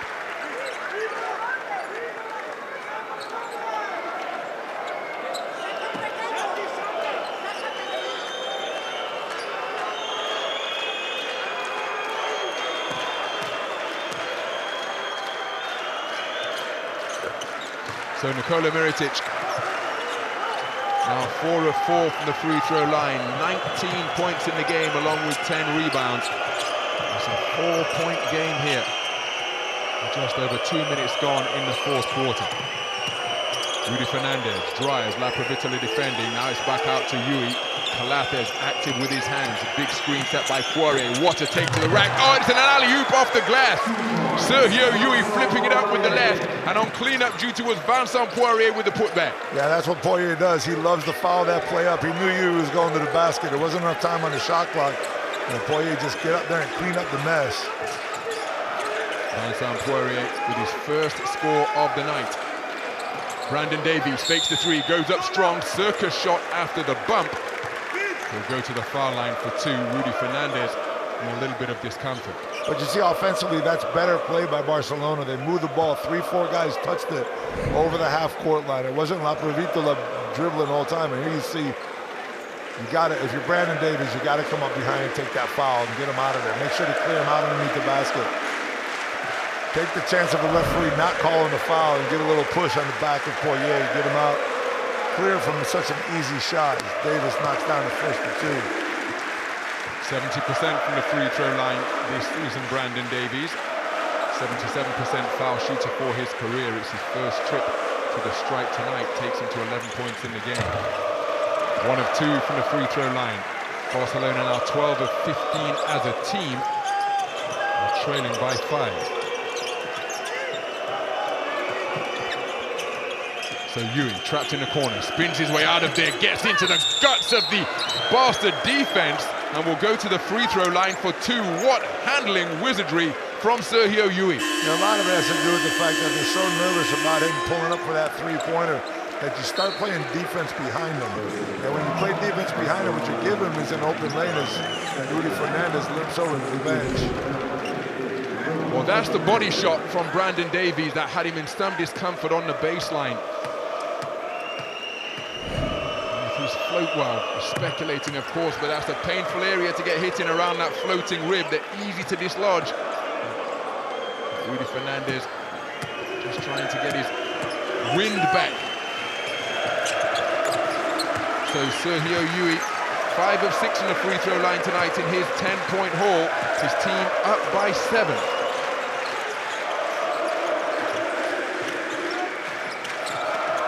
Nice cut. Inside.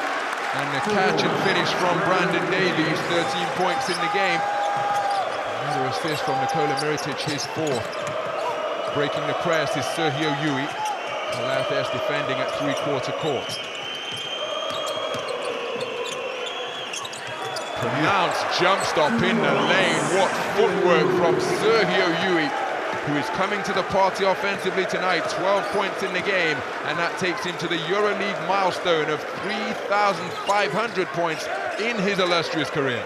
And he's taking over the game at the point guard position. It's something we've been talking about all night since Goss went down. And right now it's all about Yui from the point guard spot.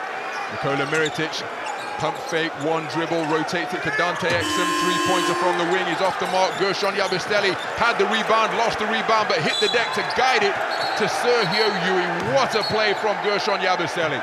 Yeah, you know, it's just about hustle plays, Ryan. You've been saying it all night. We've talked about it all through this Final Four.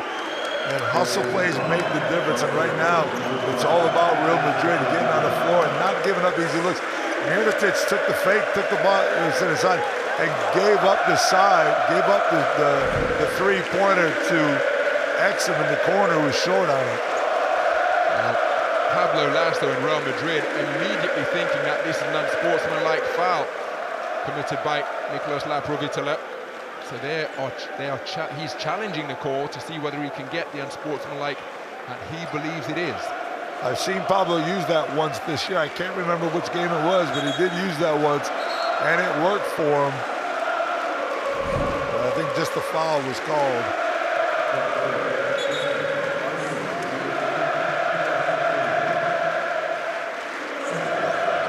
If they're going to give you the opportunity to use it, you might as well. Indeed. It's the regular foul against Nicolas Laprovittola, his 2nd.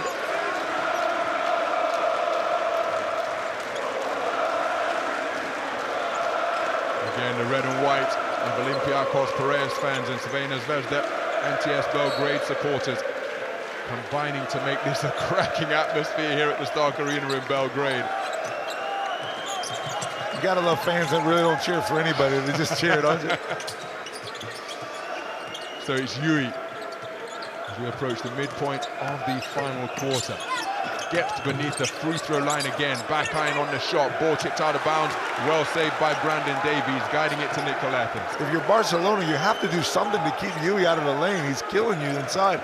And what that's gonna eventually do is open up something from outside the three-point line.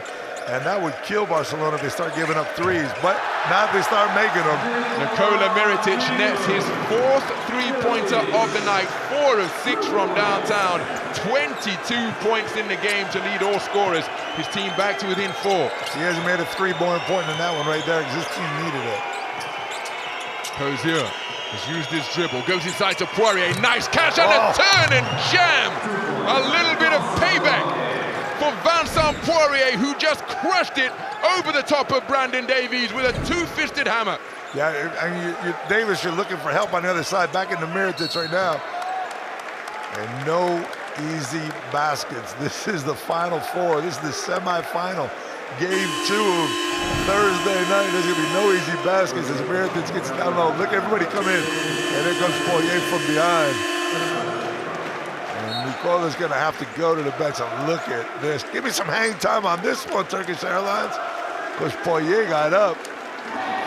Brandon Davies making a business decision. He didn't raise that right arm in line with the rim because it was coming down with such force. Brandon Davies knew it. He just got. Yeah, So timeout on the floor. FC Barcelona 64, Real Madrid 70. And they are leading this final quarter 10-8 in favor of Los Blancos.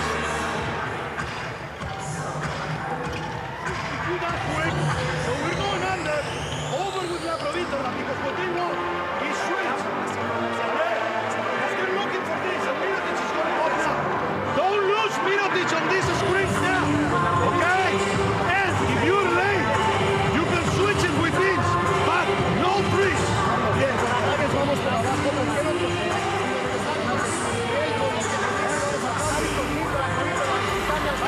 Well, Sergio Yui has surpassed the EuroLeague milestone of 3,500 points, but he has really begun to assert himself in this second half for Real Madrid. And he's been doing it, Ron, since the last 3 months of this season. He's come up in so many big games. I go back to the Milan game at home when they were down 6 or 7 going into the last 2 minutes of the 4th quarter, pulled up a bunch of threes. You see him right here with 12 points, 3 rebounds, 3 assists also. He has taken over the point guard role, but he's come up so big in so many important games. A lot of people talked about his lack of aggressiveness this season, not being his best season. Is he losing it? He's stepping up in big moments, and he's doing it again here tonight. 5th all-time scorer in the EuroLeague is Sergio Yui. He was 5th in terms of final 4 points with 167 coming into this game. He's netted 12 tonight. That takes him past number 3 on the list, Trajan Langdon, who had 172 in that number 3 spot. So continuing to close in. That's a whole lot of Final Fours. Most certainly, yes, because he's been to so many. Yep. 8th Final Four for the two-time champion. A tie for players here with Kostas Lukas, who's been to 8 as well. Nice catch by Gabriel Deck off that cross-court feed from Sergio Yui. It's a 2-score game as Yui has it deflected, but it still makes its way to Yabusele, who's on the pull-up right in the eye of Nikola Mirotic. Gershon Yabusele with his 4th three-pointer of the night to move to 17 points in the game. Deadeye from downtown in the playoffs, and he's continuing it here on the Final Four stage. And you're devastated if you're Barcelona, because that was really good defense by them. They covered the penetration by Yui, made him come back. He kicked the ball out to Yabusele. Yabusele was covered but with Mirotic in his face and still knocks down the 3.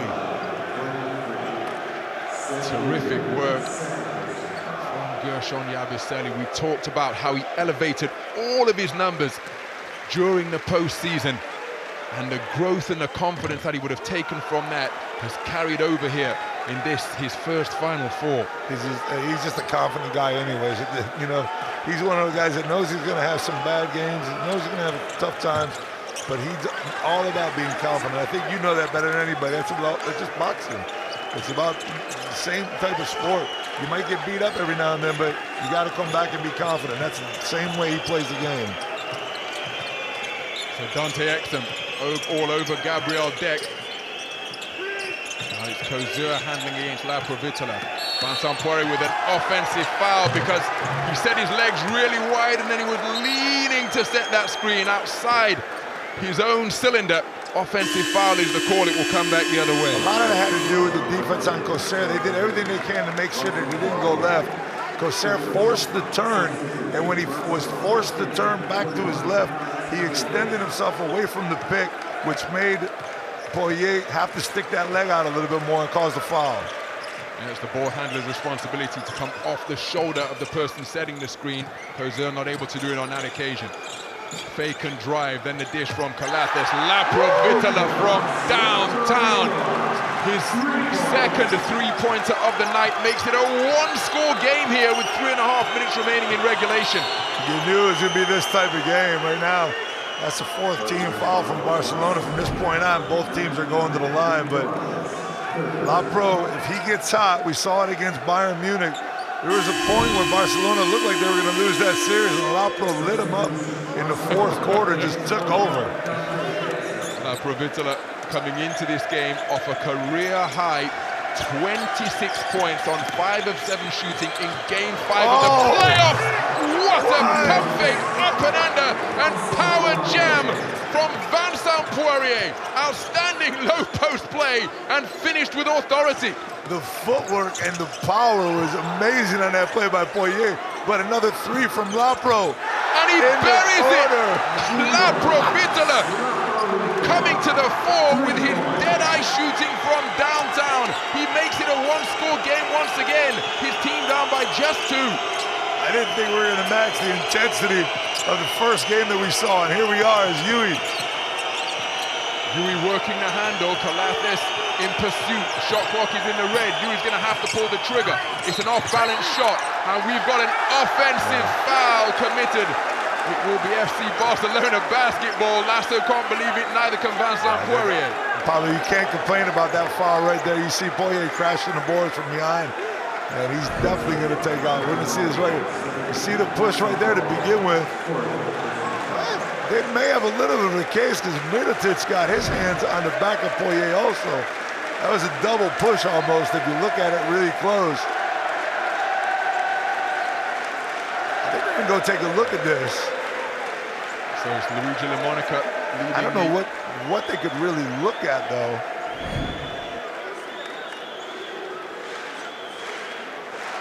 Oh, the correct free throw shoot is what they say they're looking at. So who was the foul drawn by? Was it Davies? It was Davies underneath. Couldn't have been Mirotic because Mirotic was behind Poirier. So it had to be Davis who was underneath. Yeah, that's exactly who's on the line right now. So Brandon Davies to the strike. 1 of 2 from the free throw line so far tonight. And he's short on the first by some distance. Now Bomba looking on from the sidelines.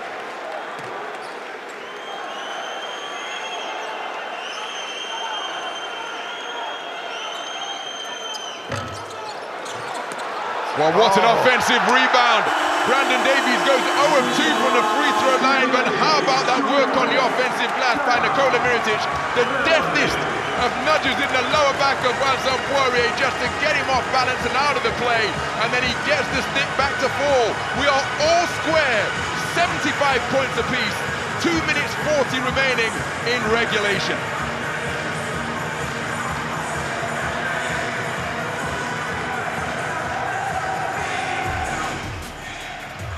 So the 7 days magic moment takes us back to the second quarter where Brandon Davies drove from the wing and dunked all over the top of Vincent Poirier.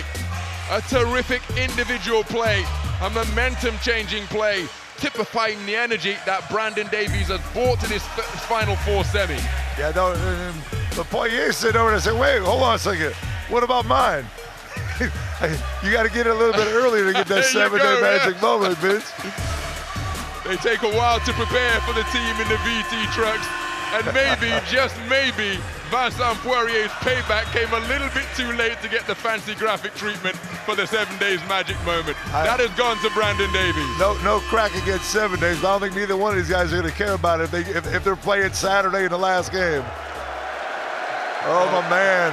Vasilis Spanoulis, what an ovation he is receiving from the red and white faithful here at the Stark Arena. I'm even going to stand up for it. Well, why not? Because that is an understatement. Final Four ambassador and legend, Vasilis Spanoulis, 3-time EuroLeague champion, EuroLeague MVP in 2013. And what an outstanding job he's doing coaching at the Next Gen tournament, sharing all his knowledge with the upcoming players here in Belgrade. Oh, Coser got a wide open look on his stumble by La and took advantage of it. Breaks the deadlock with a deadly three-pointer from deep to move to 16 points in the game. It's Brandon Davies. Offloads to La Provitola, who drives on deck. What a takeaway from Fabian Coser! An uncontested layup, and he makes it! Fabian Coser controlling this game at both ends of the floor. 5 points in a row. A deadly three-pointer, securing his 3rd steal of the night. And on each occasion, when he went down the sidelines to conclude the first half, and here in crunch time he picks the pocket, he has finished under pressure on the break.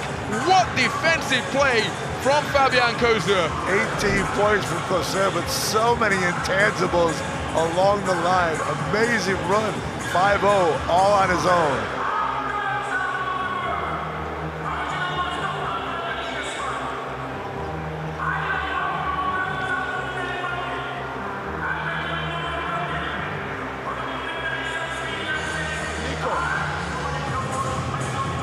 Attack Nick. Brandon, at this point, you are here. Guide Charles, feed down for Alex. If not, double drag. You will be a switch.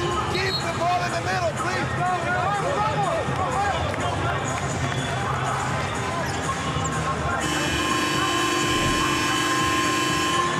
Well, here's Fabian Coser making a run of 5 points personal. La Provitola getting his feet caught up with Vincent Poirier. That gave Fabian Coser all the daylight that he needed. And then on the subsequent play, picked the pocket of the ball handler and went streaking down court to finish on the break. Remember what I told you a little while about a team coming back and getting themselves to even and then blowing that lead? That's exactly what happened right there. Some people say it's a funny thing. It doesn't make any sense, but it happened right there. Indeed. There's Calates with the handle. That's the circle shot from the playground, but he gets it to go. Terrific point guard play from Nick Calates, providing what his team requires. Yeah, we haven't seen a lot of Tavares here in the second half. I'm wondering if Pablo's thinking about bringing him back in the last minute and a half, but Poirier's done such a good job. There's Coser against La Provitola. Takes him to the lane, off the mark. Rebound secured by Nikola Mirotic. Nikola Mirotic continuing to be dominant on the board. What a touch pass! Oh, the ball barely touched the fingertips of Nikola Mirotic, and he just flipped it volleyball style to Brandon Davies for the finish on the inside to bring his team back to within one. But outstanding vision from Nikola Mirotic. 12 rebounds, 26 points, and no assist more important than that 5th one he distributed to Brandon Davies. Unbelievable look by Mirotic. Look how quick he got rid of that rock. Davies all alone for the easy 2. 1 point game, Rob. Terrific offload. What vision, what touch, what execution from Nikola Mirotic. Brandon Davies, the beneficiary, he moves to 16 points in the game on 7 of 11 shooting from the field. And this one just as keenly contested as the first semi-final here between Anadolu Efes Istanbul and Olympiakos Piraeus. And really, at the final 4 stage of the Turkish Airlines EuroLeague, you'd expect nothing less. Well, we were talking about it. Look at those numbers by Mirotic, like 41-point index rating, 26 and 12. They give him 5 assists, but none of them prettier than that last one we just saw. But we talked about it before the game, Ryan. We're like, man, did we get the wrong game? That first one was so good. Did we get the wrong one? But you were the pessimist, Joe. Let's get it straight, man. Let's get it out there. Well, I said we talked about it. We don't have to be calling people out. Big possession here for both teams. So, a minute and change remaining in regulation. It's a one-point game in this latest installment of El Clásico. Yui being defended by Colates. Fabian Kozo, who has been instrumental, offloads to Deck, who was momentarily double-teamed. Now it's one-on-one between he and Exum. Vincent Poirier has his pocket picked by Nick Colates to spring FC Barcelona in transition. La Provitola has it swatted away from behind by Vincent Poirier with the chase down block. His third rejection of the night, and what a way to make amends. He ran back like a man possessed as he saw Lapro cutting down the middle of the lane. Terrific hustle. And now it's Vincent Poirier off the mark. Gabriel Deck with an extraordinary offensive rebound. It's a recycled 14 and a new possession for Real Madrid. Sergio Yui, oh, such deft footwork from Sergio Yui. The double clutch on the shot off the window. Sergio Yui, 14 points in the game, but it's the manner and the time at which he has got his scores. Timeout on the floor. It's a one-possession affair. Barca trailing by 3. Don't need a 3. Alex, Dante.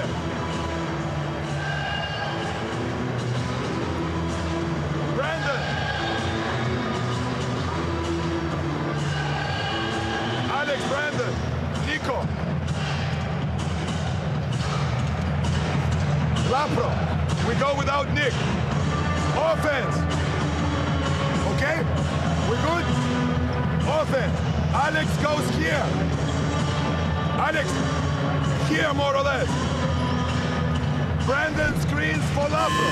Well, here's Vincent Poirier hustling back in transition to secure his third swat of the night. And that is a fantastic hustle play by Poirier. After the ball was picked in the paint at the other end of the floor, and look at that from Sergio Yui. What body control. You know, when you look back at this game and Barcelona loses, it's going to be their inability to keep Yui from coming into the lane and getting into that left side. He's been killing Colates, La Provitola. He's been killing him getting to the basket on that left side. Sergio Yui just with a seat on the sidelines. 21.2 seconds remaining in regulation. It's a one-score game. Barcelona trailing by 3. They are inbounding from the sideline. Dante Exum gets it back from Nikola Mirotic. Corner 3 is canned! And we are... Well, it must be a two-pointer because it's only gone up as 81 points on the board. I thought it was all square. A perfectly executed end-of-game scenario by FC Barcelona. Alex Sabrines with the long-range J. But it's only been put as 2 points on the board. I thought it was a 3. From my angle, it looked like he was inside a three-point line, but we can't see it because of the advertisements that we have down there on the floor. But what a play set up by Coach Hasankiewicz. I don't think they're going to review it. I think he was well inside the line. This is just a normal timeout. Referee's trying to figure things out. Well, here's the play once again. Yeah, he is it's not even close. But you know, when you sit back and look at it, most of the time in a possession like that, you want to get to the hoop as fast as you can. That might have been set up for a 3, but Abrinas didn't get himself into position, and it ended up being a 2-pointer. But with 16.2 seconds to go, you got to foul quick right here and get yourself the ball back. So FC Barcelona will no doubt look to secure a steal. Felipe Reyes, time leading rebounder in the EuroLeague, another one of the legends on hand here. His team with a 1-point advantage. Well, see if you can get a trap right here on the inbounds pass. Right there's a trap, and without fouling, they're going to foul there quick. But if you can get the trap quick and maybe get a steal, you can get something out of it. If not, Anya goes to the line. Not a bad guy to send to the line. Adam Hanger going to the free throw line for the first time tonight. 75% on the season is Adam Hanger. 77% shooter for his career.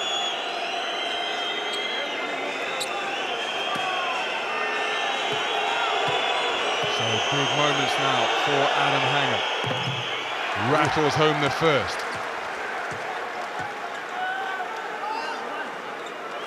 Let's see what Coach Jasikevicius has in his pocket again to pull out. Seeing if he's going to need a 2-pointer to tie or a 3-pointer to tie here. And he makes both big buckets from Adam Hanger from 15 feet away. Terrific composure. It remains a one-score game. Get a look, you get there quick, you're fine. So the shot clock has been turned off. Dante Exum wheeling his way into the lane. He's got a 2-pointer on the stick back. And then the quick foul committed. It sends Sergio Yui to the free throw line. We've mentioned the fact that his free throw percentage has dipped alarmingly this campaign. But here in this semi-final, he has gone 5 of 6 from 15 feet away. But a correctly played strategy by Barcelona in terms of fouling quickly. Yeah, I mean, that's the thing. You go for the 3 and go for the tie, or do you go for Exum with the layup? If he doesn't get that tap in, the game's over. But right there, he got the tap in. 5.3 to go in the game. Ooh, that looked like it was off the mark, didn't it, from here?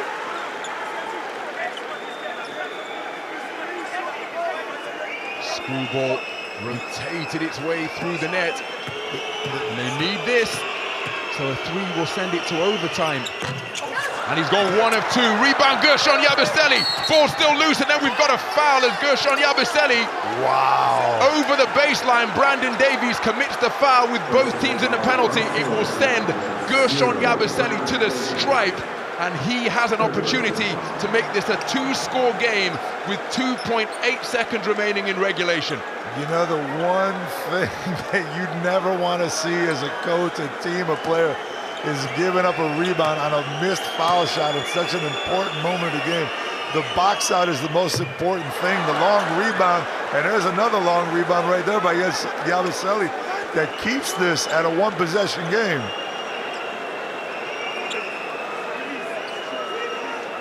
So 2.8 seconds in regulation remaining. Gershon Yabusele, 1 of 2 from the free throw line, having missed that first effort here tonight. Makes the second, so it's a 3-point lead. Boston need a miracle 3 to tie. They go to Nikola Mirotic. Lots of contact, no foul. Mirotic is incensed, but the final buzzer has sounded, and it is Real Madrid who have prevailed in a 1-possession affair over their arch-rivals FC Barcelona. And in this latest installment of El Clásico, Real Madrid overturned the dominance that FC Barcelona have enjoyed all campaign long. They came into this Final Four semi-final with 5 straight wins over their arch-rivals, but by the narrowest of margins in a 1-possession encounter, it is Real Madrid who have prevailed by 3 to return to the championship game. Final score after 4 pulsating quarters of play here at the Stark Arena. FC Barcelona 83, Real Madrid 86. Real Madrid in their 11th Final Four appearance since the format was adopted in 1988. Return to their 19th championship game, and they do so in the city where they secured La Decima. Now they're in search of championship number 11. Anadolu Efes Istanbul await in that championship final on Saturday. What a game we have in prospect. And Ron, sometimes it's not about how many you win, it's about which ones you win. And right now, Barcelona would exchange those last 5 or 6 that they've won to get this one back. It was a tough game for them. They dominated for about 30 minutes of this game, but it was the run by Madrid from that 4:30 mark in the 3rd quarter that turned the tides for Los Blancos. What a fixture here at the Final Four. Final score from the Stark Arena is FC Barcelona 83, Real Madrid 86. So Let's take a look at tonight's player of the game. And it is the man who got out of the gate incredibly quickly. Gershon Yabusele nailed back-to-back three-pointers to put Real Madrid up early on. He had 10 first quarter points, hitting from all over the floor. This hang time on the dunk, winning the Turkish Airlines EuroLeague flight time with that little rock the baby on the rim. But Gershon Yabusele, 4 of 6 from downtown, 18 points, his joint highest scorer for his team, along with Fabian Kozer, 8 rebounds as well. Let's hear from Gershon Yabusele after that game-winning display. Gershon, another unbelievable semifinal today after the first one. Give me your first thoughts after the incredible finish. Man, I'm just proud of the team. We showed a lot of team effort today. We played together from the beginning to the end. We were down in the halftime, but we knew if we come and show our character on the court, everything gonna be good. And we showed today we deserve this one and feel good, man. What did Pablo Lasso said at halftime? Because you lost your true point guard in the opening, on the first minute, in the first half. So how did you approach that, playing without a true point guard? Just to play strong, attack the paint, play together, share the ball, effort after effort. Just, play as a team. And when we play as a team, we're a tough team to beat, So that was really it, and we went there, take care of the job, and got the win. How about the physicality? I mean, it seems that like everybody that came on the floor absolutely contributed. For sure, man. That was a really intense game. We knew, it's a Clásico, so it was a really tough game. We deserved that one, and really happy about the win, man. Thank you. Congratulations. Thank you so much. Thank you. Ron, 18 points and 8 rebounds, but the biggest play of that game was that last rebound on the miss by Sergio Llull. Took away every opportunity that Barcelona had to come back and win that game or tie it. Outstanding shooting from all areas of the field from Gershon Yabusele. And he giving credit to his teammates. Let's hear what his coach, Pablo Lasso, has to say. It was an unbelievable game. It seems that everybody from your players, anybody, even on the bench, contributed today. Well, I think it was a great game from our players. My players did a great job. Okay, let's say we followed the plan very good. Okay, we lost Nigel in 20 seconds, but we were just very quick, and we were able to somehow find solutions defensively and offensively. Very proud of my players. Probably Nigel injury, let's say, bothered other players because we have to rotate different. But I think everybody was ready, and that was the most important thing as a coach of a team. Make them understand that they got to keep believing. Today we were down on the score, but we kept fighting, and finally we got a great victory, and we're in another final. How about Sergio Llull in the second half? He absolutely picked up as a point guard, 3,500 points in his career in EuroLeague. What a remarkable performance by him. Well, Llull is the soul of this team. It has been forever. I think he's going to be forever. Everybody's going to remind him. He knew it was going to be hard for him because after what happened to Nigel, he was going to play probably more minutes. But he moved the ball well. He found open spots. He was able to play solid defense. So I think he was great for us. But I think him without the rest of the team wouldn't do anything. I think it was a great performance by Sergi, but I'm sure the whole team did a great job. Congratulations. Good job. So Pablo Lasso giving credit to his team as we take a look at their numbers. 50% from two-point territory, 38% from downtown, but look at where the two-pointers are being shot from, in and around the halo, and that left side is where Sergio Llull got to with such terrific effect. Let's hear from him now after a fantastic performance where he put 15 points on the board. Sergio, you had to take over point guard duties in the second half, and it was an unbelievable comeback victory for you. How did you see the second half that was completely in your hands? Well, we're happy. I think that in the second quarter we play bad. We lose a lot of balls, and we didn't control the rhythm of the game. But then we come back in the third quarter more focused, knowing what we have to do. And I think that the team did a really good effort, a really good job, and we deserve to win. It was a great focus. I mean, everybody that came on the floor just seems to be on the same page. Yeah, we need everybody. We need everybody to win that kind of games. It was a final, and on Saturday we have another final, another war, and against a really good team, so we have to be prepared. Okay, congratulations, enjoy. Thank you. So Real Madrid epitomizing the concept of team here at this semi-final. Nigel Williams-Goss going down in the first minute. But as Pablo Lasso said during his post-game interview, all of the players were ready when he called upon them. My goodness, didn't they deliver and stick to the game plan. Sergio Yui with a terrific performance, not great percentages, but my goodness, he got big buckets when his team needed them. Let's hear from the losing coach. Shara, it's a difficult interview to do. What's your take on the second half?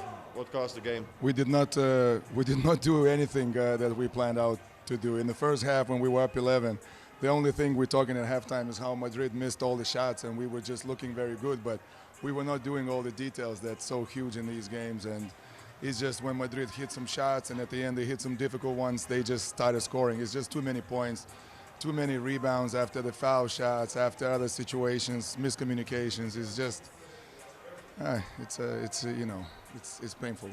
And the physicality? Physicality, I thought that it was fine. I thought we got them out a little bit in the first half. They were better in the second, but attention to detail is just not with us. Thank you very much. Thank you.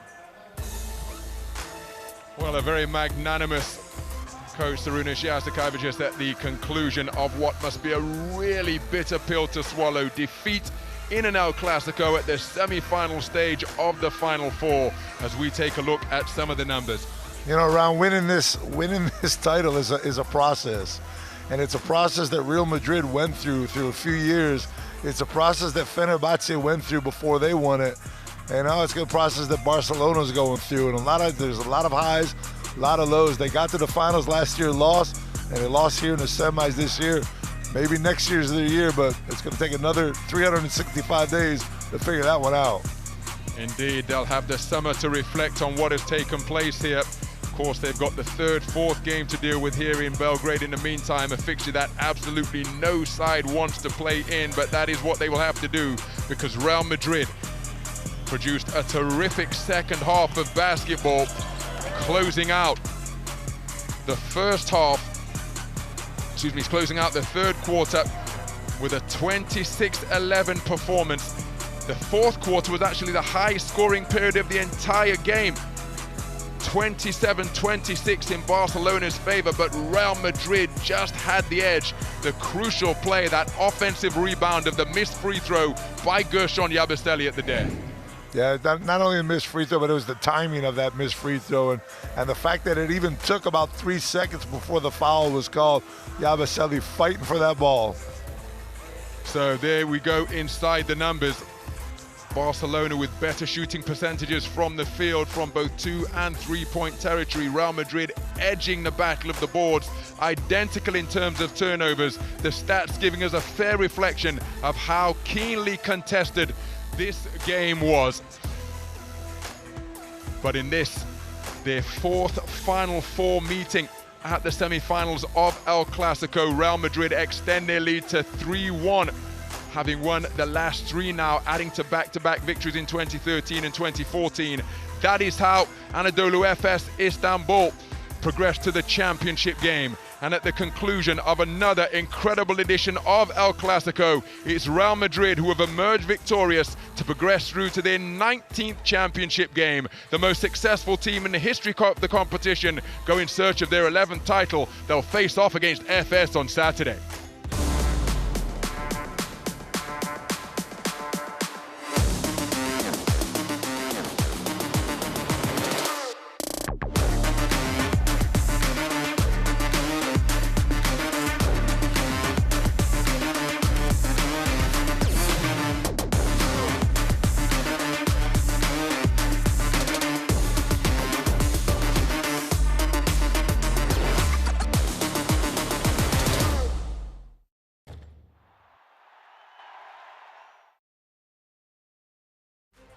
Turkish Airlines EuroLeague in association with